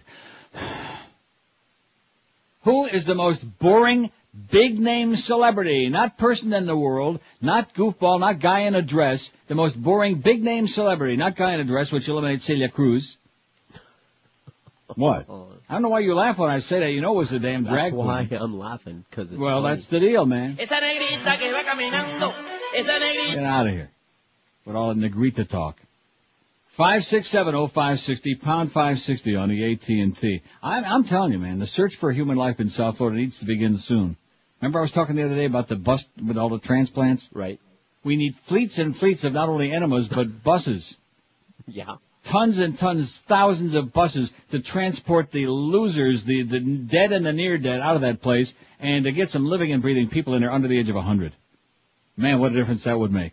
Here's Plantation. Hello. Plantation. Oh, hey. Yes, sir. I got the most boring actor for you. Okay. Steven Seagal. Oh, no. Okay, he's boring. Excellent Coma- choice. Thank you. Coma-inducing. Okay. What do you say?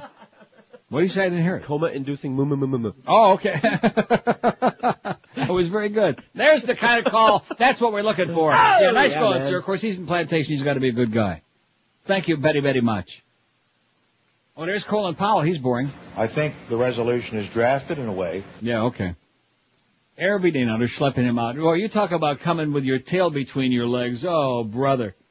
Man, no, we don't want no part of you people. We're going to go in there, us and the Brits. We're going to do whatever the hell we want, and you people are too late, and screw you. Now that we realize that we're drowning over there, we're in way the hell over our heads. It's costing billions and trillions and zillions and an untold number of human lives. Now, well, they come with their tail between their legs. We need the UN to come in here and help us out. We don't have enough troops. We don't have enough this. We don't have enough money. What a disgrace, man. And the American public is worried about Arnold in California. Here's Hialeah. Hello. Hey, Neil. Yes, sir. Hey, how you doing? Pretty good. But how about Al Franken? Is the most boring big-name celebrity? Well, yeah, he's done Saturday Night Live. He's done movies. I like Al Franken. He wrote a great book. In fact, I got a great story about that now. This is a bushlicker, this guy. Mm-hmm. Oh, I know. That's why he's gone. Completely dense Fox viewers mistakenly buy new Al Franken book. This is a great story. Thanks to whoever sent this in. U.S. District Judge Denny, and this is the story. That part of the story is over because they tossed the lawsuit out by Fox, as you know. But it says preliminary sales figures and exit interviews at area bookstores in New York over the past week indicate that millions of Fox News viewers are too stupid to realize that Al Franken's new book is mocking them. The use of the Fox News trademarked phrase on the cover, fair and balanced, is likely to cause confusion among consumers as to the origin and sponsorship of the book, Fox attorney Dan Haynes. When I was in the lawsuit, that got tossed out. The judge said there is no way a person not completely dense would be confused by this cover. I mean, you'd have to be a total jackass not to get that this is a joke. In other words, a typical Fox viewer. Right, exactly. The question now is, were Fox watchers too stupid to understand an obvious parody of their beloved network, or just not strong enough readers to decipher the full context of the fair and balanced phrase? Exit interviews at two area bookstores in New York shed some light on that question.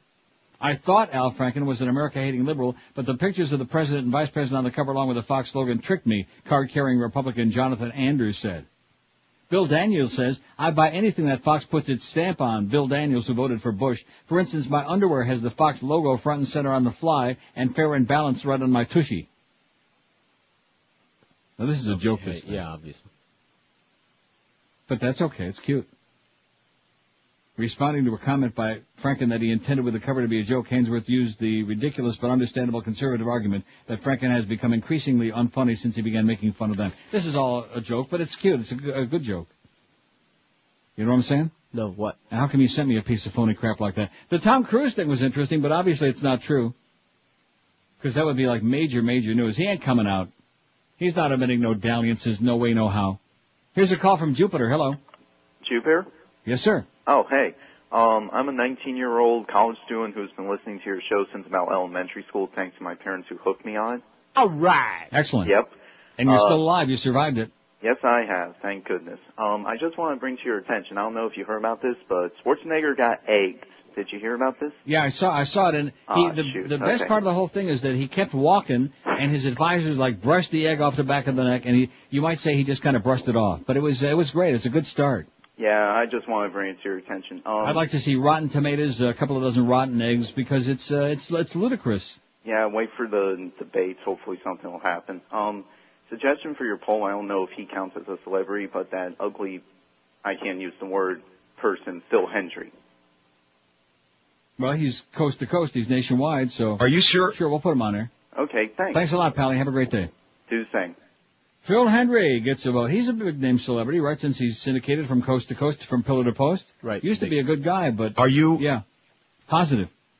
19 till noon at 560 WQAM. Need to sell your home fast? Well, listen to this. Fast Cash Home Buyers buys houses fast, hassle-free. Fast Cash Home Buyers buys houses in any condition, location, for any reason whatsoever.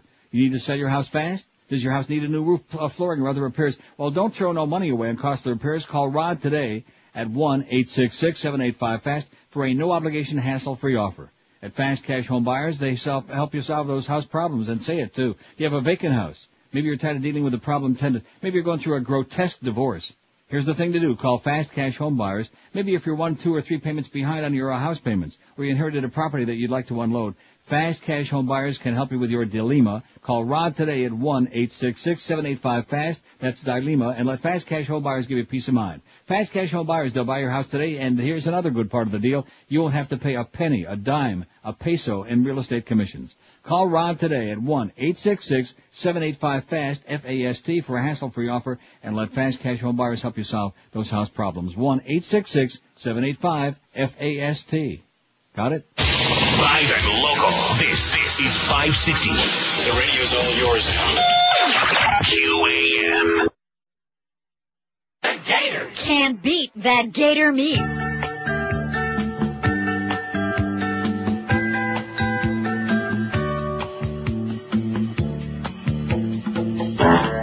We made a mistake, a mission to peacemake, by covering that whole Liberian soil.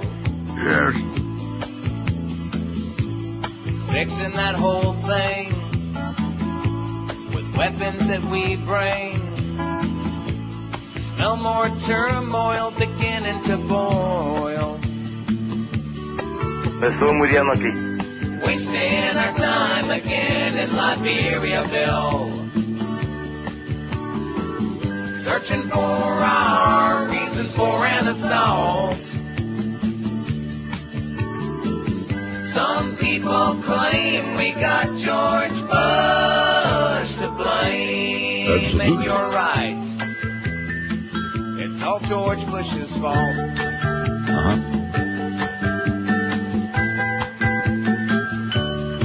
Well, that was an interesting attempt on that Larry King thing, but I don't think Larry is boring. His show is terminal, but because licking ass, just ask George, can be a very exciting pastime. He's boring.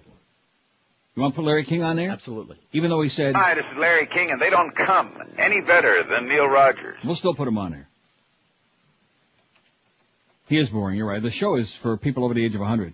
Although I thought it was exciting when he said to me... Loan me $50. Okay, Larry King, get him on there. I just wanted to drop a few of those in there.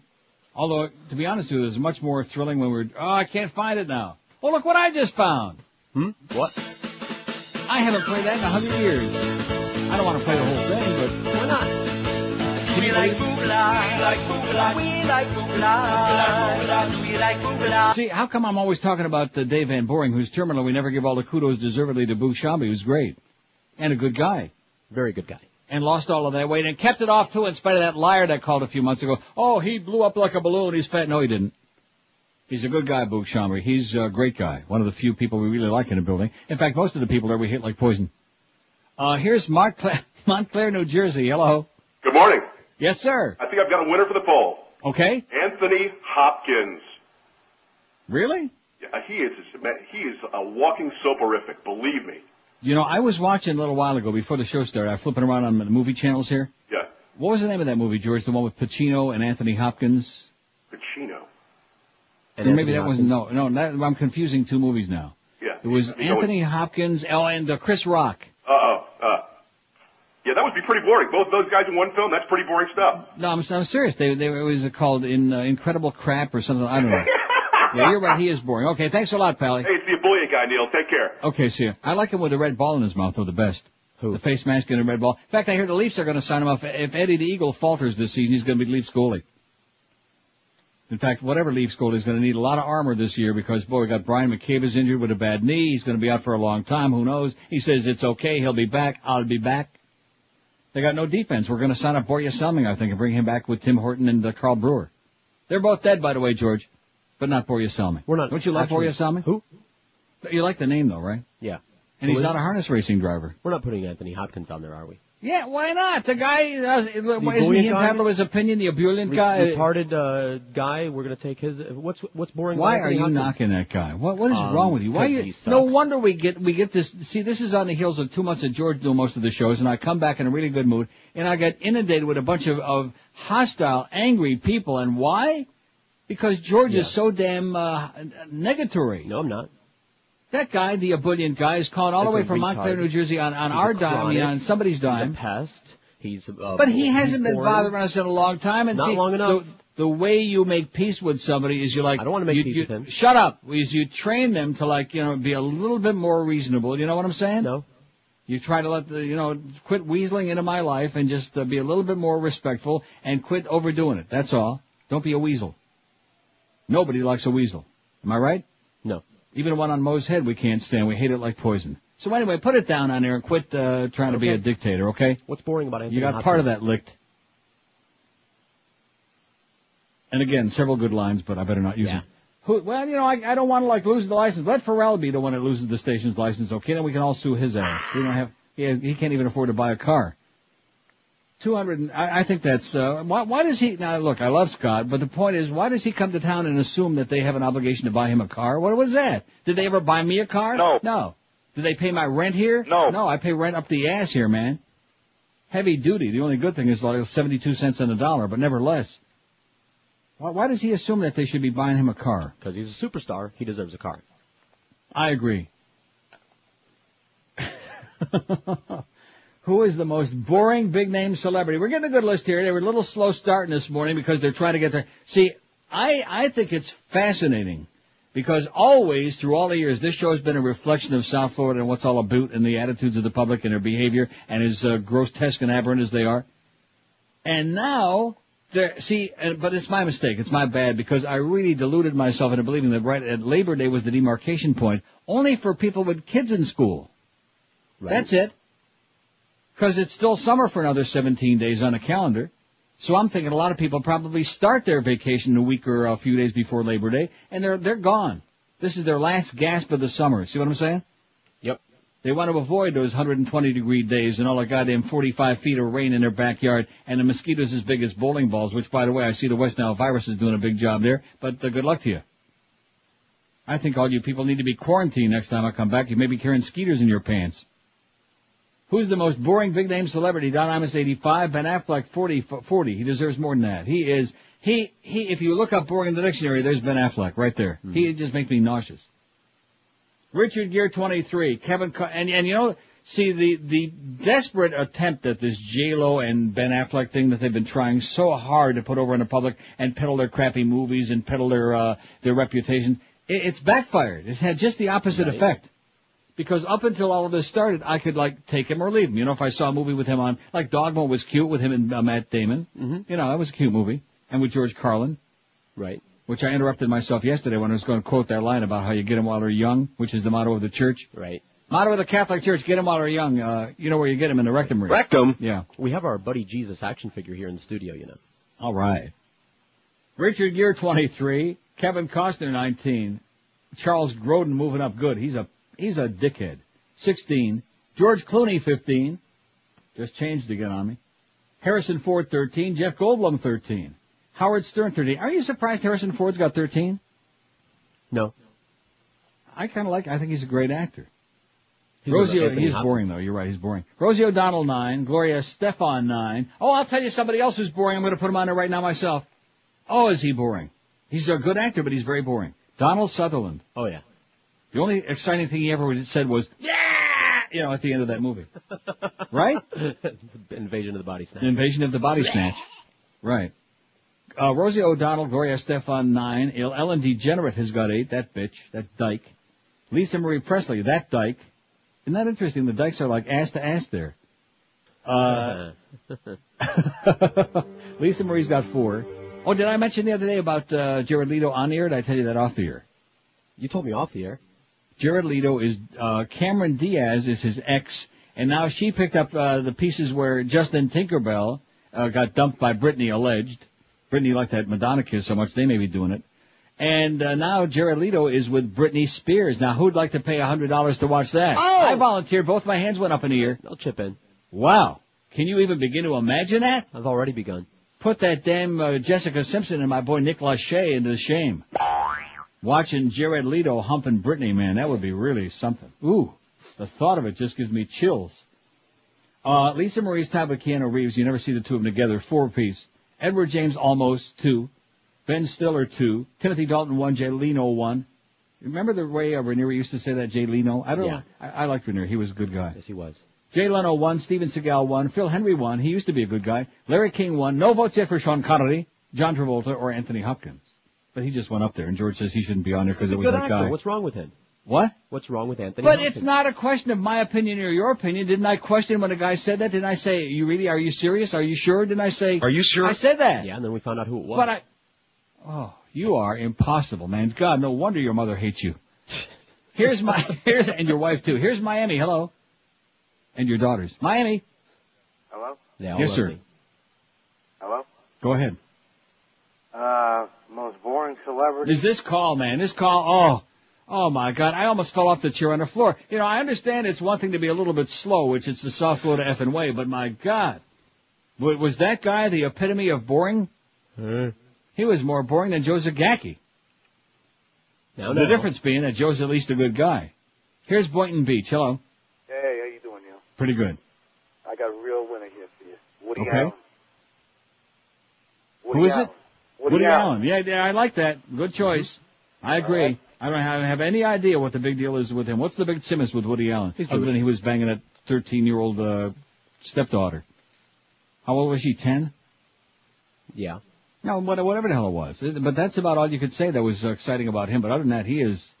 Well, why is he so big? Well, what's the... His older movies were funny in their day. Like what? Annie Hall, Bananas. Never saw it. Annie Hall was funny, if you only need to watch one. Yeah. And all the rest of them are just... And Sleeper was good, too. Yeah. That's it. But he's boring. He's boring. He's going to get a lot of votes. Thank you very much, sir. That's a very good choice. You see, once we got the balls rolling on this, as Humphrey Bogart would say, once we got those steel balls rolling, and I did have strawberries this morning for breakfast before the show. Yeah, I counted the strawberries. They're good for you, strawberries. Yes, they are.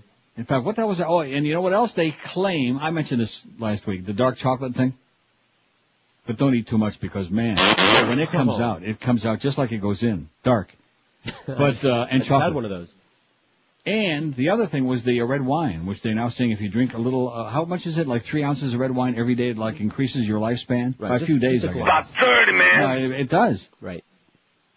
And if you drink dry wine, it's only got a very limited number of carbs. See, I always was an aversion to drinking wine because I thought with my diabetes that was like bad for you. Normally, yes. But I'm going to start sucking on some red wine, some dry red wine.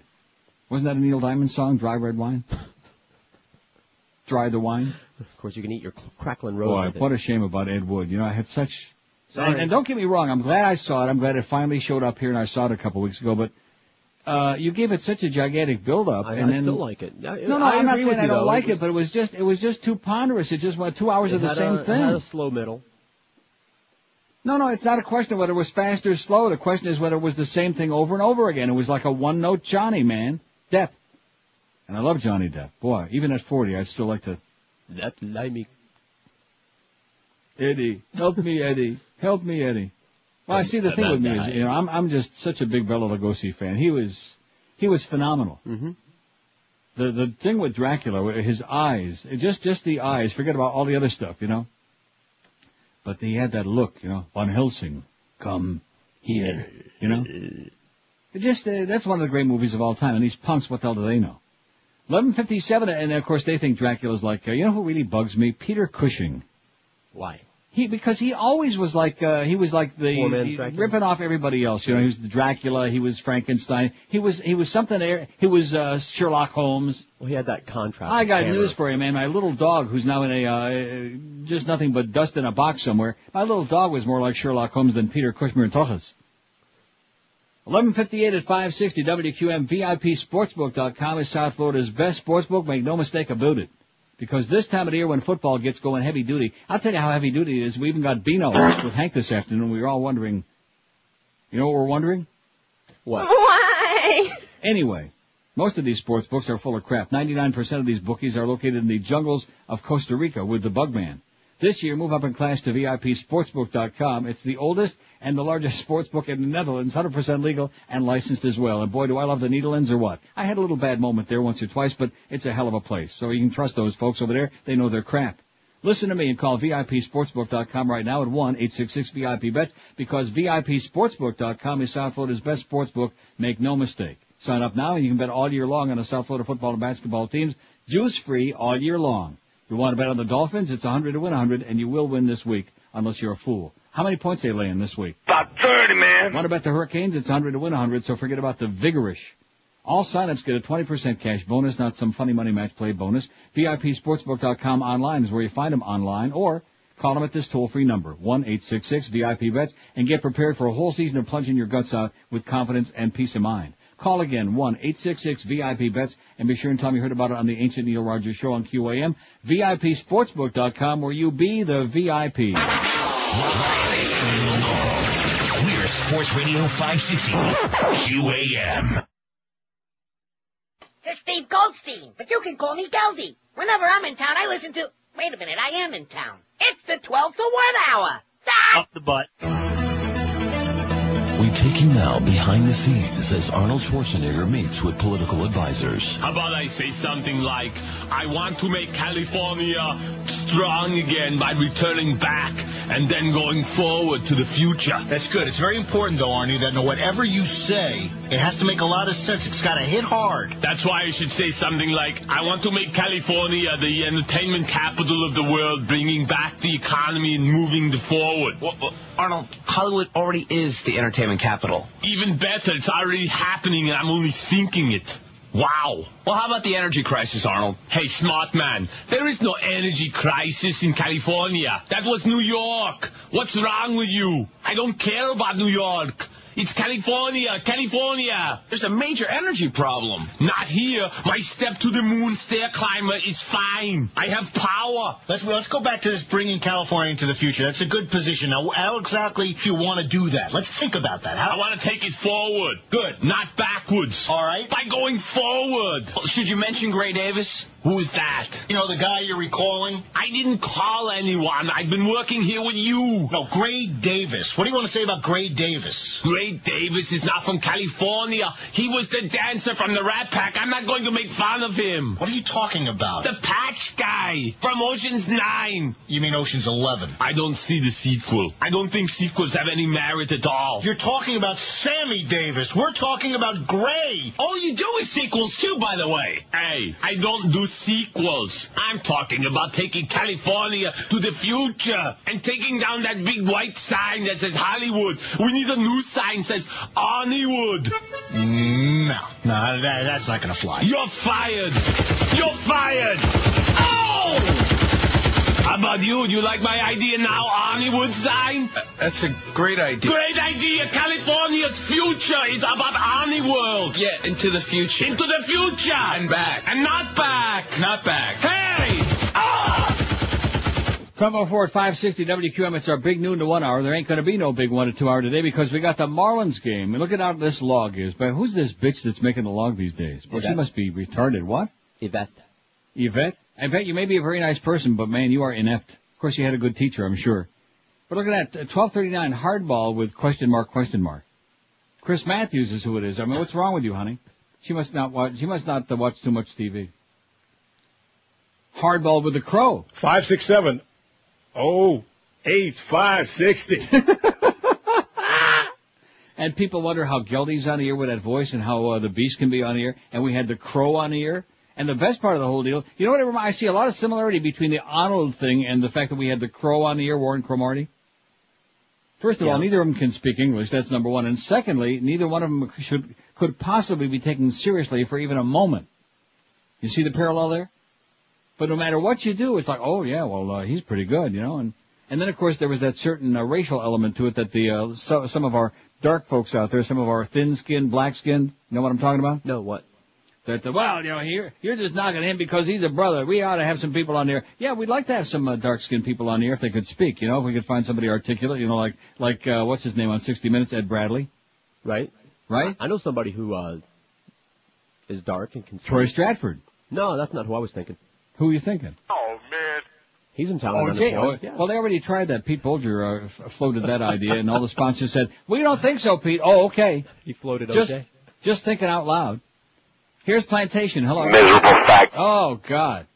Here's Pompano. Hello. Hey, Neil.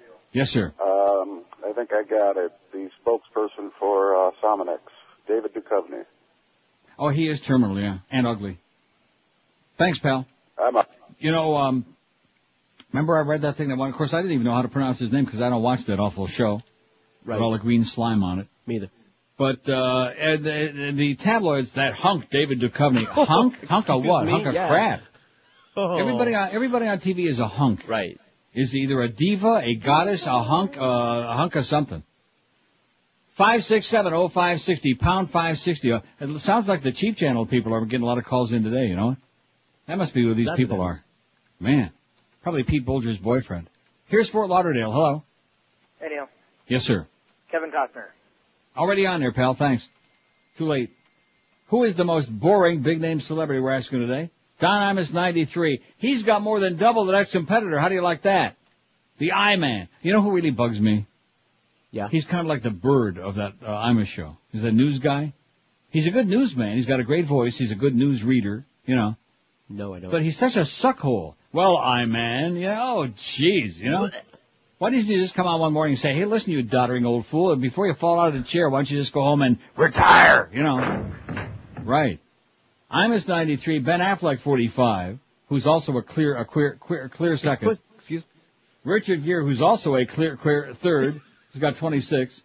Kevin Costner 21. Charles Grodin 18. Annoying. Not just boring, but really annoying, grating on your nerves. A real, you know who he reminds me of? I give up. Who probably ought to be on the list, but he's not, nobody knows who he is, except the sports nerds. Keith Olbermann. Who? Scott Jr. there knows who that is. Yes. Because he used to be on ESPN, and he was on Fox Sports, then he was on MSNBC, then he was on Fox News, now he's back on MSNBC. Here is a guy who thinks that his stuff don't stink, man. He thinks he is God's greatest gift to the media, to the human race, and he has that very serious tone and look on his face, and he looks at you like every word that he utters is going to be like earth-shaking. Every thought that he expresses that comes out of his big, stupid mouth is going to be like a monumental, you know. He never says a goddamn thing. You talk about a self-absorbed asshole, it's Keith Olbermann. But he ain't on our list, but we'll have to make do with what's his name? Charles Grodin with 18 votes. Harrison Ford 16. Howard Stern 15. George Clooney 15. Jeff Goldblum 13. Gloria Estefan. That bitch. She's tied with the Rosie O'Donnell 10. Ellen DeGeneres right on both of their ass with 8. Keanu Reeves 7. Lisa Marie with 5. Woody Allen with 5. Steven Seagal 4. Larry King 4. And he just went on there moments ago, Larry. Uh-huh. Edward James almost 3. Ben Stiller's got a pair. Jay Leno's only got 1. Phil Henry 1. Only 1 vote for Phil. Are you sure? Sean Connery 1 and Timothy Dalton 1. Still no votes for Anthony Hopkins, Donald Sutherland, or John Travolta. How come John, and we haven't got David Duchovny or Woody Allen on there yet. But we will. Eric will. He'll get around to it. Or else. How come David Sutherland don't have any votes? Donald, whatever his name is. What's his kid's name? Keith. Keith Sutherland. Kiefer. He's also, right, Kiefer. You Kiefer. No, throw him back. I've seen him. He's also very boring. And he looks a lot like Daddy. He looks like a younger not quite as boring version, or a little bit more boring version let of him Daddy. age. She'll get there. But I do like when Daddy says, like that at the end of the, isn't that great? Yeah, I love it. It's one of my It's favorites. fabulous. 5670560. Here's a call from Manhattan that says New York. Hello. Hi, how are you? I think Pretty good. Denzel Washington should definitely be on the list. Good choice. Interview Not even any fall facial asleep. expression. Good choice. Thank you. Sure. And have a great day. Who? Denzel Washington. Oh, yeah. He's just like, he's just there. I'm not saying he's a bad actor, but he's just there. The expression on his face never ever changes. 5670560, pound 560 on the AT&T and Verizon. I gotta get this story on. Group of women seeks right to bare breasts as men can. And of course the men are saying, all right. Yeah, when does that start? I'm all for it. Yeah, This is from the Orlando Sentinel. It says there are all sorts of reasons why a woman might like to go topless wherever a man can. Jan Larson Franson be saying, there's the comfort, the convenience, and even just the fact that if it's okay for men, why not for women? These are only some of the reasons Franson and her friends filed a federal lawsuit yesterday in Orlando. In the big... Oh! It's really hot. I'm working out in the garden. I'm not supposed to take off my shirt, but my husband can, said Franson, who lives in Melbourne. That happens to you enough times and it starts to have an emotional impact. It makes you angry. It makes you fired up and pissed off. It makes her even angrier that her 14-year-old daughter is treated differently now that she has breasts, and that women everywhere suffer from sexual abuse and harassment due in part to those breasts. The very laws that demand women cover their breast in fabric, she said, help eroticize body parts. Not all they're different from the male counterpart, just bigger. That's all. Usually bigger, although Joe Rez says he can beat most of the women. Isn't that what Joe said the other day? He's a wife beater, yeah. Said he's got... So Franson, 46, her daughter and 8 friends, one in her 70s, are suing Brevard County to overturn its anti-nudity ordinance, as well as 2 state statutes that ban displaying the female breast in public. They're not strippers or nudists or thrill seekers. They're just convinced the laws violate their 14th Amendment guarantees of due process and equal protection. Because of having to cover their breast in places at times, and at times when men don't cover their breast, the suit states, plaintiffs and all other women and girls are afflicted with a badge of second-class citizenship. The county ordinance was passed in part in response to nude sunbathing at Playa Linda Beach in Canaveral National Seashore. That's where Franson's husband, Marvin Franson, was arrested during a 1995 nude protest of the ordinance. Jan Franson said her group tried unsuccessfully to get the laws overturned in state courts before turning to the federal system. Asked whether she expects to win the suit, she says, if I didn't believe that, I wouldn't be doing it. A change has to start somewhere, and this is a very good place to start. Most of us will never give up until the day we die. Look, she said, over half our population are women, but some people are so conservative they're afraid of themselves. They don't know what they might do if they see a naked breast. Nice going, you go, girl. Anybody with a brain wants to see a naked breast. Even an old fag like me can see a really hot-looking naked breast. What's wrong with that? Nothing. And I don't get, stimulated by it. No, I do that for you. Okay. Well, I mean, I might see a guy at the beach with his shirt off and get stimulated because he's got a great body. So what's wrong with that? That's right. I'm not talking about he pitched a tent in his pants like that guy on our website. I'm just talking in general. No, but you will. I will what? Pitch a tent. Pop a tent in my pants? You never see it. 12 minutes past noon at QAM. That's the one. This is Sports Radio 560, QAM. Show. South Florida's favorite homo. Starting right now on Wonderful WQAM. Now, the Aflac casting call. All right, Tom Brokaw. Tom Brokaw. Aflac. Again, Tom? Aflac. One more time, Tom. Aflac. I'm losing the second part. One more. Aflac. Next. Mike Tyson. Mike Tyson. Yes, Mike Tyson. Mike Tyson. Stop saying what I'm saying. Stop saying what I'm saying. Have that. Again. Have that. Again. Have that. Next. Jesse Jackson. Affleck. Affleck. Jesse, I'm sorry, but the duck is white. Next. Woody Allen. This is nuts. I mean, it's a duck that talks. Stick to the script, Mr. Allen. It's crazy. It's insanity. Read the line, please. Why would a duck speak? Next. The great Sean Connery, sir. Welcome, sir. Welcome. Sean Connery. Welcome, sir. Just read the line, please. Aflac. Excuse me, sir, again? Aflac. Sir, I'm sorry. That second part of the line, I don't... I'm simply saying Aflac. Next!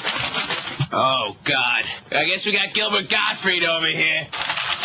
All right, give it to me, Gilbert. Aflac! One more time, Gilbert. Aflac! Well, Gilbert, I pretty much hate you, and I think you're terrible, but you're the closest thing we got. You got the job. 12:19 at 560 WQAM. Now, what does this say? Humana, humana, humana. Rush to put Rush on the poll. Oh, Rush Limbaugh. That's a good choice. Sure enough. I mean, talk about pontificating to the point of tedium, man. Boring and ponderous and a real piece of crap. Rush Limbaugh, get him on there, Eric, whatever your name is. Andy in Miami says, this is a different Andy, thank goodness. Neil, I don't have anyone boring to add to your list, but I do have a shameless request. Since you're breaking early for the baseball game, could you please play the Marlins baseball song? It's by far one of your funniest bits. I don't know which one he's talking about. We got Take Me Out to the Marlins. Right. We have the freaking Marlins or something like that. The freaking Marlins. Then we got Marlins baseball. See, I don't know which one he's talking about. Marlins baseball. What? The one that says Marlins baseball. How do you know that?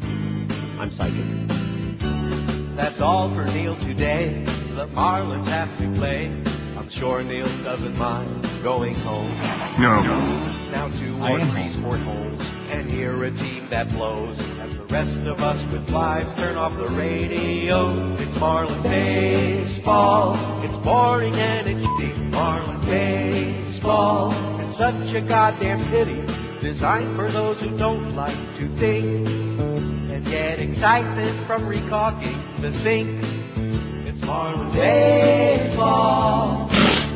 No one gives a fuck. Okay, well, on that note, I'm not going to play the whole thing. We gave Andy a little taste. In addition to which, that echo chamber we got in there on the bleep, that was pretty unfortunate, bizarre. Anyway, it says it's one of your funniest bits. I also noticed the Freeway and Spigot bit. Spigot says absolutely. Absolutely. Just like Mo. Love your show, and George is great, says Andy in Miami. It looks like George's handwriting. 5670560, pound 560 on the AT&T and Verizon line. Here's Boca. Hello. Hey, Neil. Yes, sir. Hey, do you guys have Sylvester Stallone on that? No, we don't, but what a spectacular choice. In fact, you know what? Yeah. How come, now I'm writing him down right now because he is not only boring but incredibly stupid, but how come we haven't put Arnold on yet? Oh, that's a good one, too. Thanks a lot, pal. Thanks. See ya. How about Arnold? Get him on there right away. Arnold Schwarzenegger. Got him?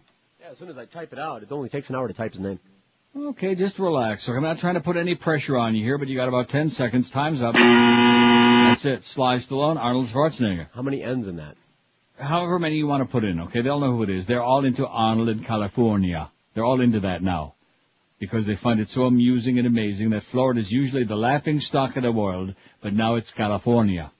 Even just the way he says it, he can't even say it right. He's just illiterate. He's a moron. He hasn't got any, and this is the best part of the whole deal. He's surrounded up there with Warren Buffett, a billionaire, and here's George Shultz, a right-wing asshole, and they're not taking him seriously.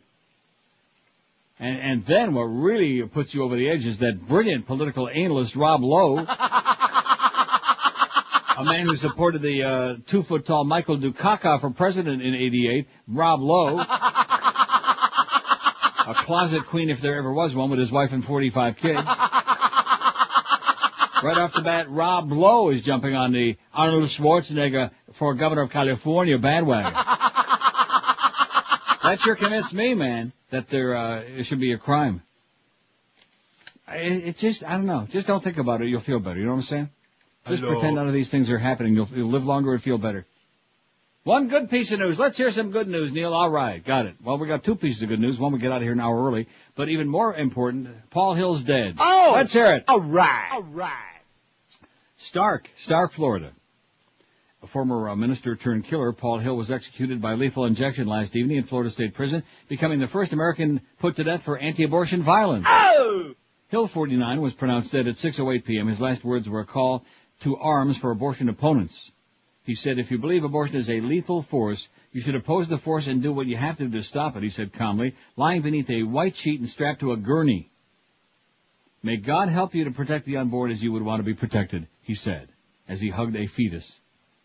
A moment later, Florida State Prison Warden Joe Thompson gave the order to begin the lethal injection. Hill remained still, his eyelids fluttering slightly, his chest heaved, and he exhaled audibly. A minute later, he stopped moving. He's dead. Hill's ominous final statement was prefaced by a thunderclap which echoed just as the curtain in the glass-plated death chamber parted, allowing 15 official witnesses and 14 reporters to view his last moments. Now, was this one Thunderclap Newman by any chance? Oh, could be. Because definitely there's something in the air. Witnesses included Hill's spiritual advisor, the Reverend Donald.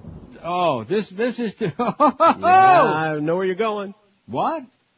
Did you see the name? No, but his spiritual advisor, the Reverend Donald Spitz. Atlanta-based attorney Michael Hirsch, no relation to Sonny or Mitch, who, too bad Mitch wasn't on the gurney with Paul Hill. Oh, my God, I have visions of sugar plums dancing in my head. Oh, yeah, we could have had a twofer. They're having a sale at Penny's. 2-for-1 executions. Oh, boy, could we just have seen Mitch Hirsch's bald head strapped right next to Paul Hill. Just have a strap on. Celia said hers used to work pretty good. 567-0560, pound 560 on the 8. That was a man, wasn't it? Seriously? All kidding aside.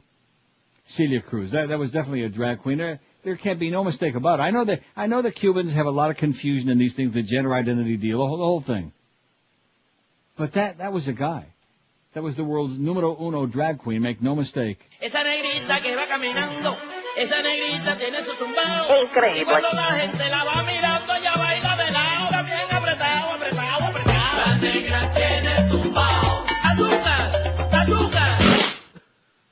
Wow. Could she belt it out or what, huh? 12:25. See, this is what you're dealing with. You're dealing with a bunch of crazy people, you know. Remember when she died and you had the misfortune of making some intemperate comments on the air? Yeah. And here come the death threats and the hostile old Julios. We're going to get your ass. How dare you say these? Well, he said it because that's his opinion. Okay, I realize it's very un-Cuban-minded in South Florida. Well, the idea that somebody can actually express an opinion if they don't happen to like it or wasn't specifically approved by the anti-Fidel Mafia. Right. But whatever, you know. That happened, and it's not even an opinion. It's a fact that she looked like a guy and was grotesque and looked like a drag queen. And probably had a huge strap-on package, no doubt. 26 past noon at 560, your irreverent station, QAM. Live and local. We're Sports Radio 560, QAM. She was a community icon in a community that needs an icon. As far as I can't tell, she was the fantastic, iconoclastic Celia Cruz.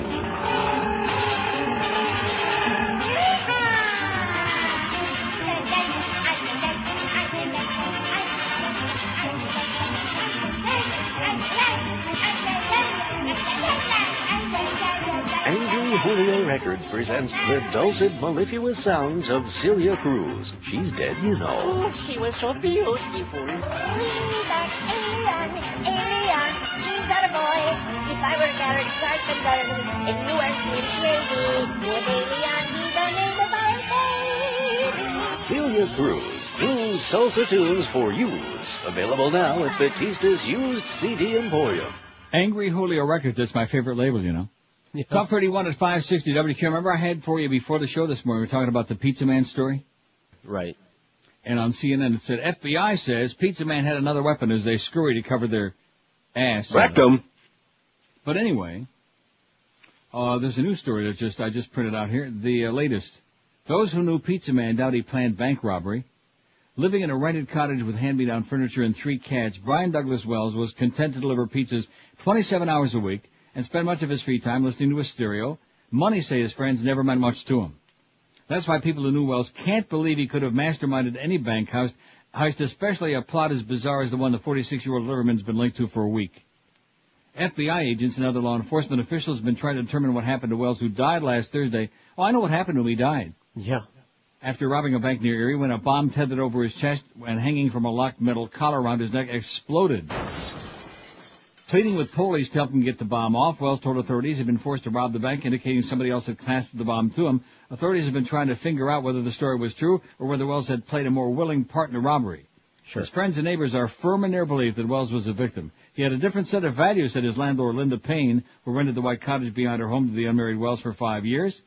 While Wells' family members have refused to speak publicly, others describe him as a quiet man of average intelligence, kind of like that, friendly and willing to help with chores from picking up mail to shoveling snow in the winter. So there you go. Believe what you will. Do we believe the FBI? No. No way. No.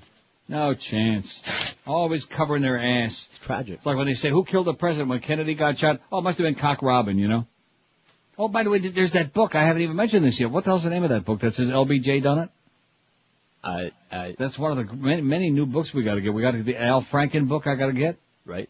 Got to get the one about LBJ and the plot, how he financed it and planned it and set the whole thing up. I think the book you're talking about, Neil, is The Colt 6000 by James Elroy. By Elroy Hirsch? Elroy Jetson. Crazy Legs Hirsch? Or was that Elroy James Face? Elroy. Elroy Face, who won for all those games to the Pirates. Hoorah. In 1960, before you were born. Okay, what's the name of the book again, please? The Cold 6000. The Cold 6000? Yep, 6,000 days in the 60s in America. Oh, and what's the author's name is what? Elroy Hirsch? Elroy James. Sonny Hirsch. Elroy James. Okay, I've got it down. Thanks. Sonny Corleone. Sonny Corleone. Oh, now she's going to get me started with that stuff. Mamma mia! Which is not a good idea because we don't be having lots of time. We got that stupid ball game coming up. Get out there and support the Marlins with that stupid ball game. Here's a call from Sunrise. Hello. How you doing, Neil? Pretty good. I have a good one to add to the list. How about Mariah Carey? You know, Oh, excellent choice. She is phenomenally boring. Out of rehab and put your tits in Playboy and show us a little snatch. Right. Okay. Okay, whatever he just said. Which I dumped and I'm sure you did. Okay, it's, What are you gonna do? Nice college boy, huh? They want to get mixed up in the family business? Huh? Now you want to gun down a police captain, why? Because he slapped you in the face a little bit? Huh? What do you think, this is the army where you shoot him a mile away? Yeah. You gotta get him close like this, and bada bing, you blow their brains all over your nice Ivy League suit. Come here. Mwah! You're taking this very personal. You're taking this very personal. So I didn't know, because I have that movie actually in the other room. I haven't watched it yet. I didn't know Mariah Carey was in Snatch. She is? Get her on the list, Mariah Carey. She's really scary. And might even be a little bit hairy under the pits. She's got that one large breast in the middle of her chest. Can't sing for a Schmidt. And beside that, she just won't take no for an answer. You know, I know people like that. She won't take no for an answer. The world is saying to her, hey, your music sucks. We don't like you. Luis Miguel said, get lost, bitch. Who the hell you kidding? And just because you look like a guy don't mean I'm going to be that confused. Whatever happened to Luis Miguel besides his ass got real fat? He's still got the best voice in the world no matter what George says. Well, I didn't No, you don't like him as much as you should because he's Mexican Italian. No, I don't like him because he doesn't sing any good songs. Oh, that's a terrible thing to say. He doesn't sing any good song. What was wrong with Hasta que me olvides? Your meatus. And they can't beat us. Right with it. Well, you didn't like that song? No. I don't want to talk to you, okay? I mean, he can't, I mean, he's no Limp Bizkit. No, he's not. Thank God. Although Mariah said he was occasionally limp. That's probably because he was looking at her. Here's Miami. Hello. Hey, Neil? Yes, sir. Hey, good afternoon. How are you? Buenas tardes to you, amigo.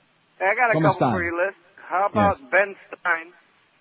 And let's not forget Mo Howard Davis. Okay. See, why did he have to add the, big name He celebrity? always Is Mo does Howard that. David a big name celebrity? No. But Ben Stein was good. Yes. I hate Ben Stein. He's boring. He talks like this. He's got a lot of money. Nobody Clear cares. lies. Oh, jeez. He is. Plus, he's a right-wing asshole. He's a bushlicker. Wow. That's a good choice, sir. Too bad you messed it up with that Mo stuff. Absolutely. But that's okay. We would put Mo on there, but he ain't no big name. He's small potatoes.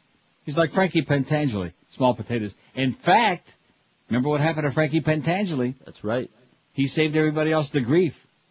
Maybe Mo could save the QM family all of that grief by going home and taking a nice bath. Does he have a brother? I don't care how many Dago, Guinea, what greaseball goombas come out of the woodwork. I know how many are coming out of the woodwork. About 30, man. 23 till 1, we got the Marlin pregame show at 1 o'clock. We got the Pirates and the Marlins at PP Park right up the street, the Hershey Highway there from the radio station. Pharrell's gonna be there. Go over there and see what he's doing. See old 34C. Take a look at that rack. Take a look at that rack and his package. Or whatever you want to look at. I know somebody who ain't going to be out there who is really becoming a real celebrity in his own mind at the ball games. Who? Used to be sitting right there where Scott Jr.'s sitting. Maybe he will be out there. Maybe he's got a lot of time on his hands. Got some free tickets. Here's Miami. Hello. Miami, buenos dias. Hello? Yes, sir. Okay, the most boring, William Shatner. He's pretty boring, yeah. Okay. He's very boring. He can't even sing. Not as boring as your voice, but I'll put him on there. Wait a minute. No, he's not supposed to. I'm not putting him on there. He's not boring. Can't even sing. I mean, it's a joke. Don't you have any sense of humor? No. It's a joke. He knows he can't sing, for Christ's sakes. What's wrong with you, man? I like William Shatner. Don't you like him? He's a pip. He's got a sense of humor. I mean, so his wife had a little bit of a problem, but... William Shatner's recording of Lucy in the Sky with Diamonds was voted the worst Beatles cover of all time. And now, the fab former Captain Kirk has a whole CD of Fab Four covers. It's Shatner Warps the Beatles. Baby, you can drive my car at warp speed, Mr. Zulu. You know I'm going to be a star. I hear they might bring back T.J. Hooker. And maybe I'll love you. Pick up a copy of Shatner Warps the Beatles and set your CD player on stun with this cover of Don't Let Me Down. Don't let me down. Like Priceline.com did when they stopped advertising. I'll get you, Priceline. You'll need to call Rescue 911 when I'm done with you. You can explore the galaxy and never find a collection of Beatles songs performed as poorly as only William Shatner can. It's Shatner Warps the Beatles. When I find myself in times of financial trouble, I just appear at Star Trek conventions and make 10 grand just for shaking hands with a bunch of pimple-faced geeks. But then again, they are my fans. It's the Beatles cover album that boldly goes where no Beatles cover album has gone before. Unless you count those crappy versions Leonard Nimoy did. It's Shatner Warps the Beatles. Let it be. Let it be. Let it be. Oh, let it be. I like William Shatner. I'm not putting him on there, and he's not nearly as boring as you are, caller. 21 till 1 at 560 QAM, 387 votes. Well, I was also thinking one day, remind me someday, not too soon, because if we do too many of these boring polls, the audience will say, that's really boring. How about the most boring politician in America? The two that immediately come to mind, Al Gore and Joe Lieberman. Oh, Joe Lieberman, such a whiner, you know. And there's no rock group. That Marilyn Manson, those lyrics are so disgraceful, and I just... brother. You know something? I'll be honest with you. At least Arnold is creating some excitement, even though he's an idiot and illiterate. At least there's some excitement and humor involved. There's nothing funny about Joe Lieberman. He's disgraceful. Hello. Oh.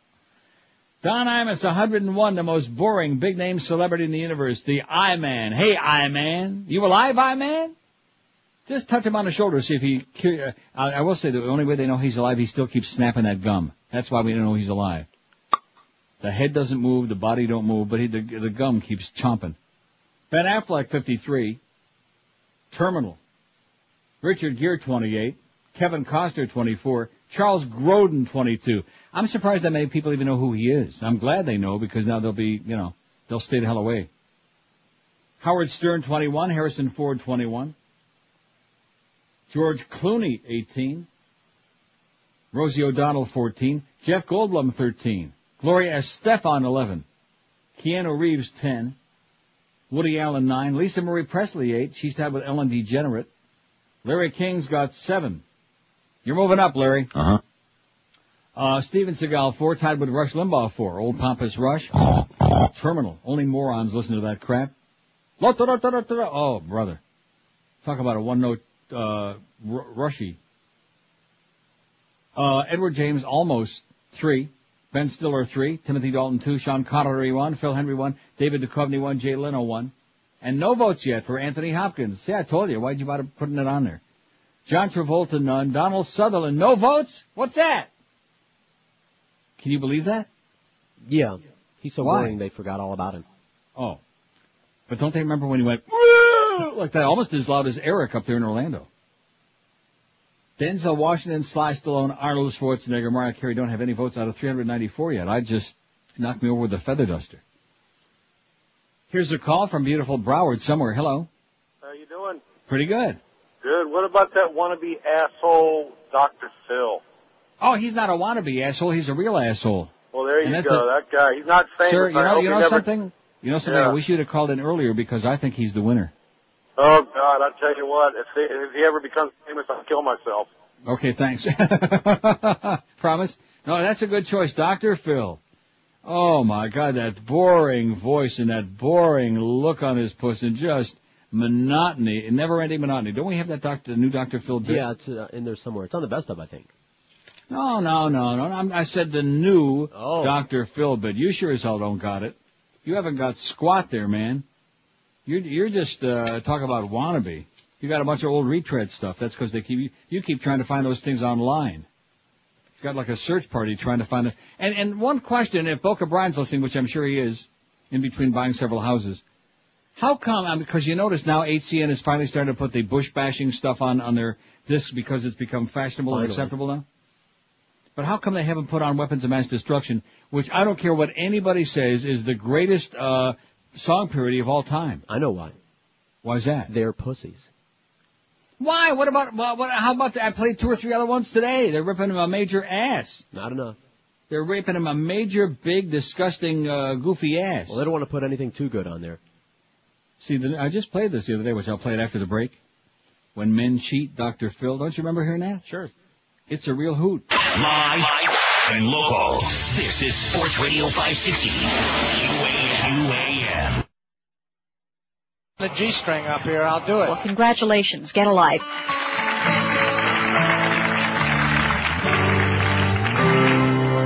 We're talking today about why men cheat.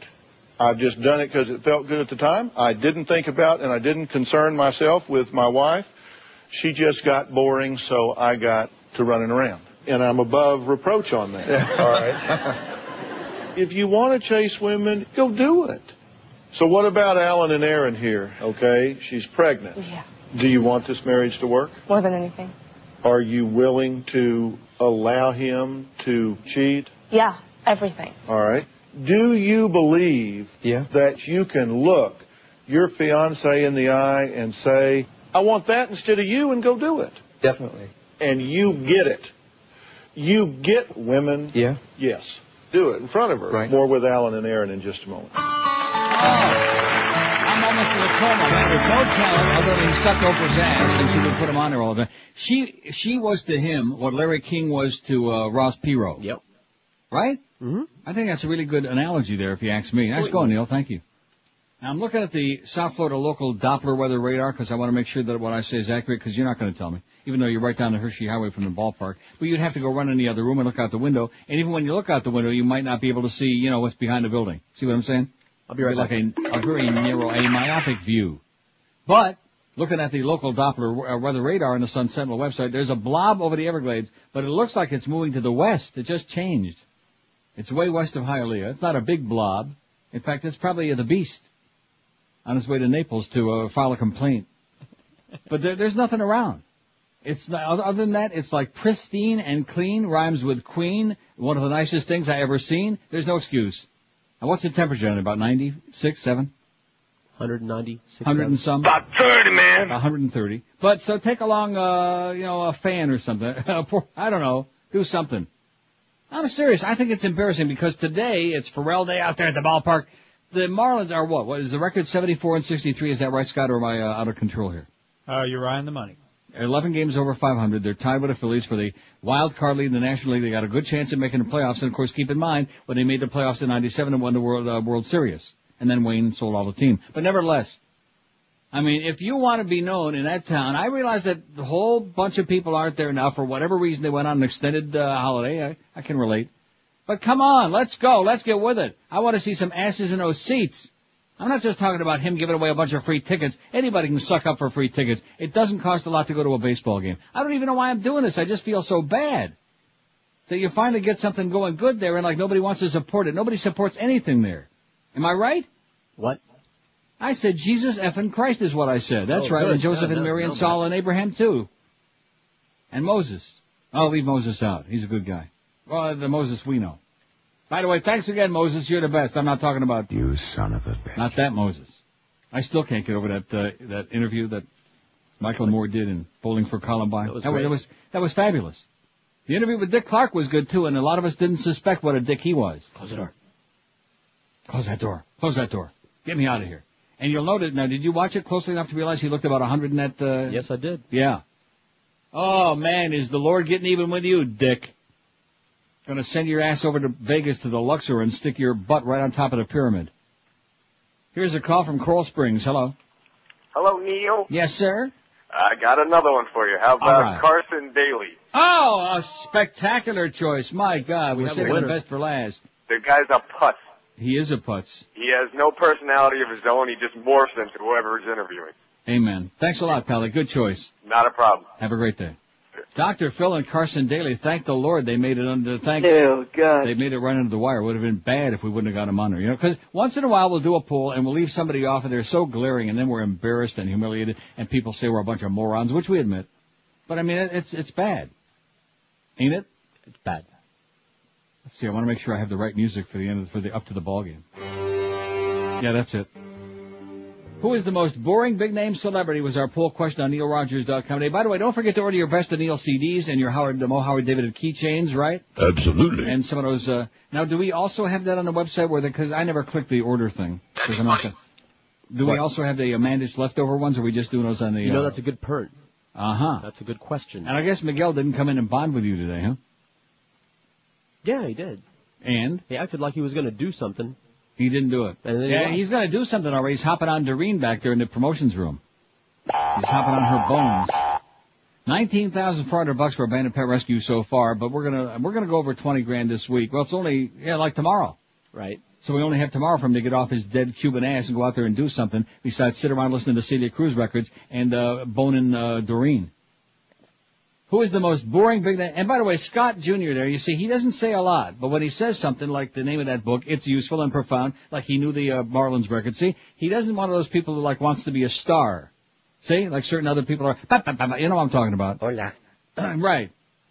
Which is good. So maybe he saved his job for the rest of this week. Of course, there's only one day. Now, you're okay, Scott. You're all right. I don't want him to be insecure like the Beast. We want the Beast to be insecure because he's a fat little piece of crap, even though we like him a little bit. So you're telling me that's for real between him and Pharrell? It's entirely. Yes. So in other words, it's imminent that he's going to try to boot his ass out of it. Then why did... He's trying hard. Maybe that's why he's telling him to do those juvenile things, so that'll be a good excuse for him to fire his ass. See, Beast, you're not thinking too good. You're not thinking clearly. Just because he tells you to do something to make a jackass out of yourself, say, oh, well, I got laryngitis, I can't do it. Any excuse.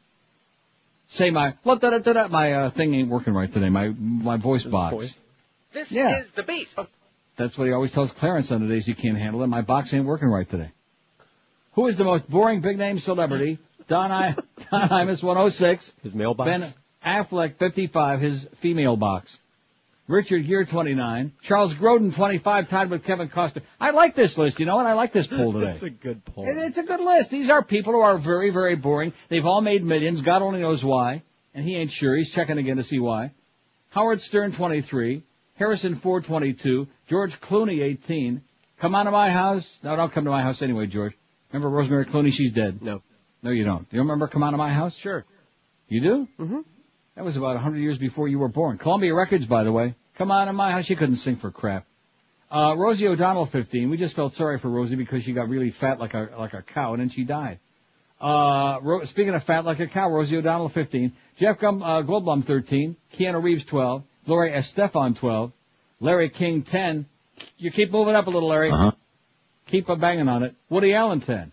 Larry King and Woody Allen, who are very similar in appearance, by the way. Hunchbacks. Am I right? Ever see two of them together? They look the same person, I think. Glasses. They both hang there like in suspended animation. Rush Limbaugh, 9, tied with Ellen DeGeneres. Oh, I don't think he'd be too happy about that. Oh, he wants to separate that pairing immediately. Lisa Marie Presley, speaking of dykes, she's got 8. Steven Seagal, 6. Phil Henry's up to 4. Are you sure? Looks like it to me, Phil.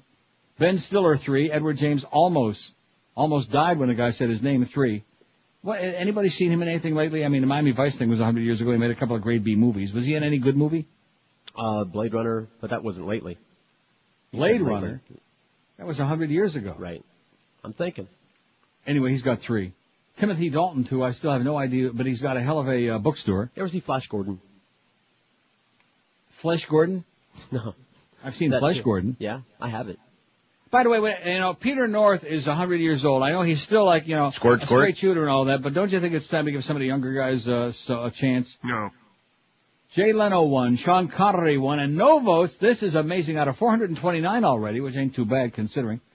No votes for John Travolta, Anthony Hopkins, Donald Sutherland, Denzel Washington, Sly Stallone, Arnold Schwarzenegger, or Mariah Carey. That's scary.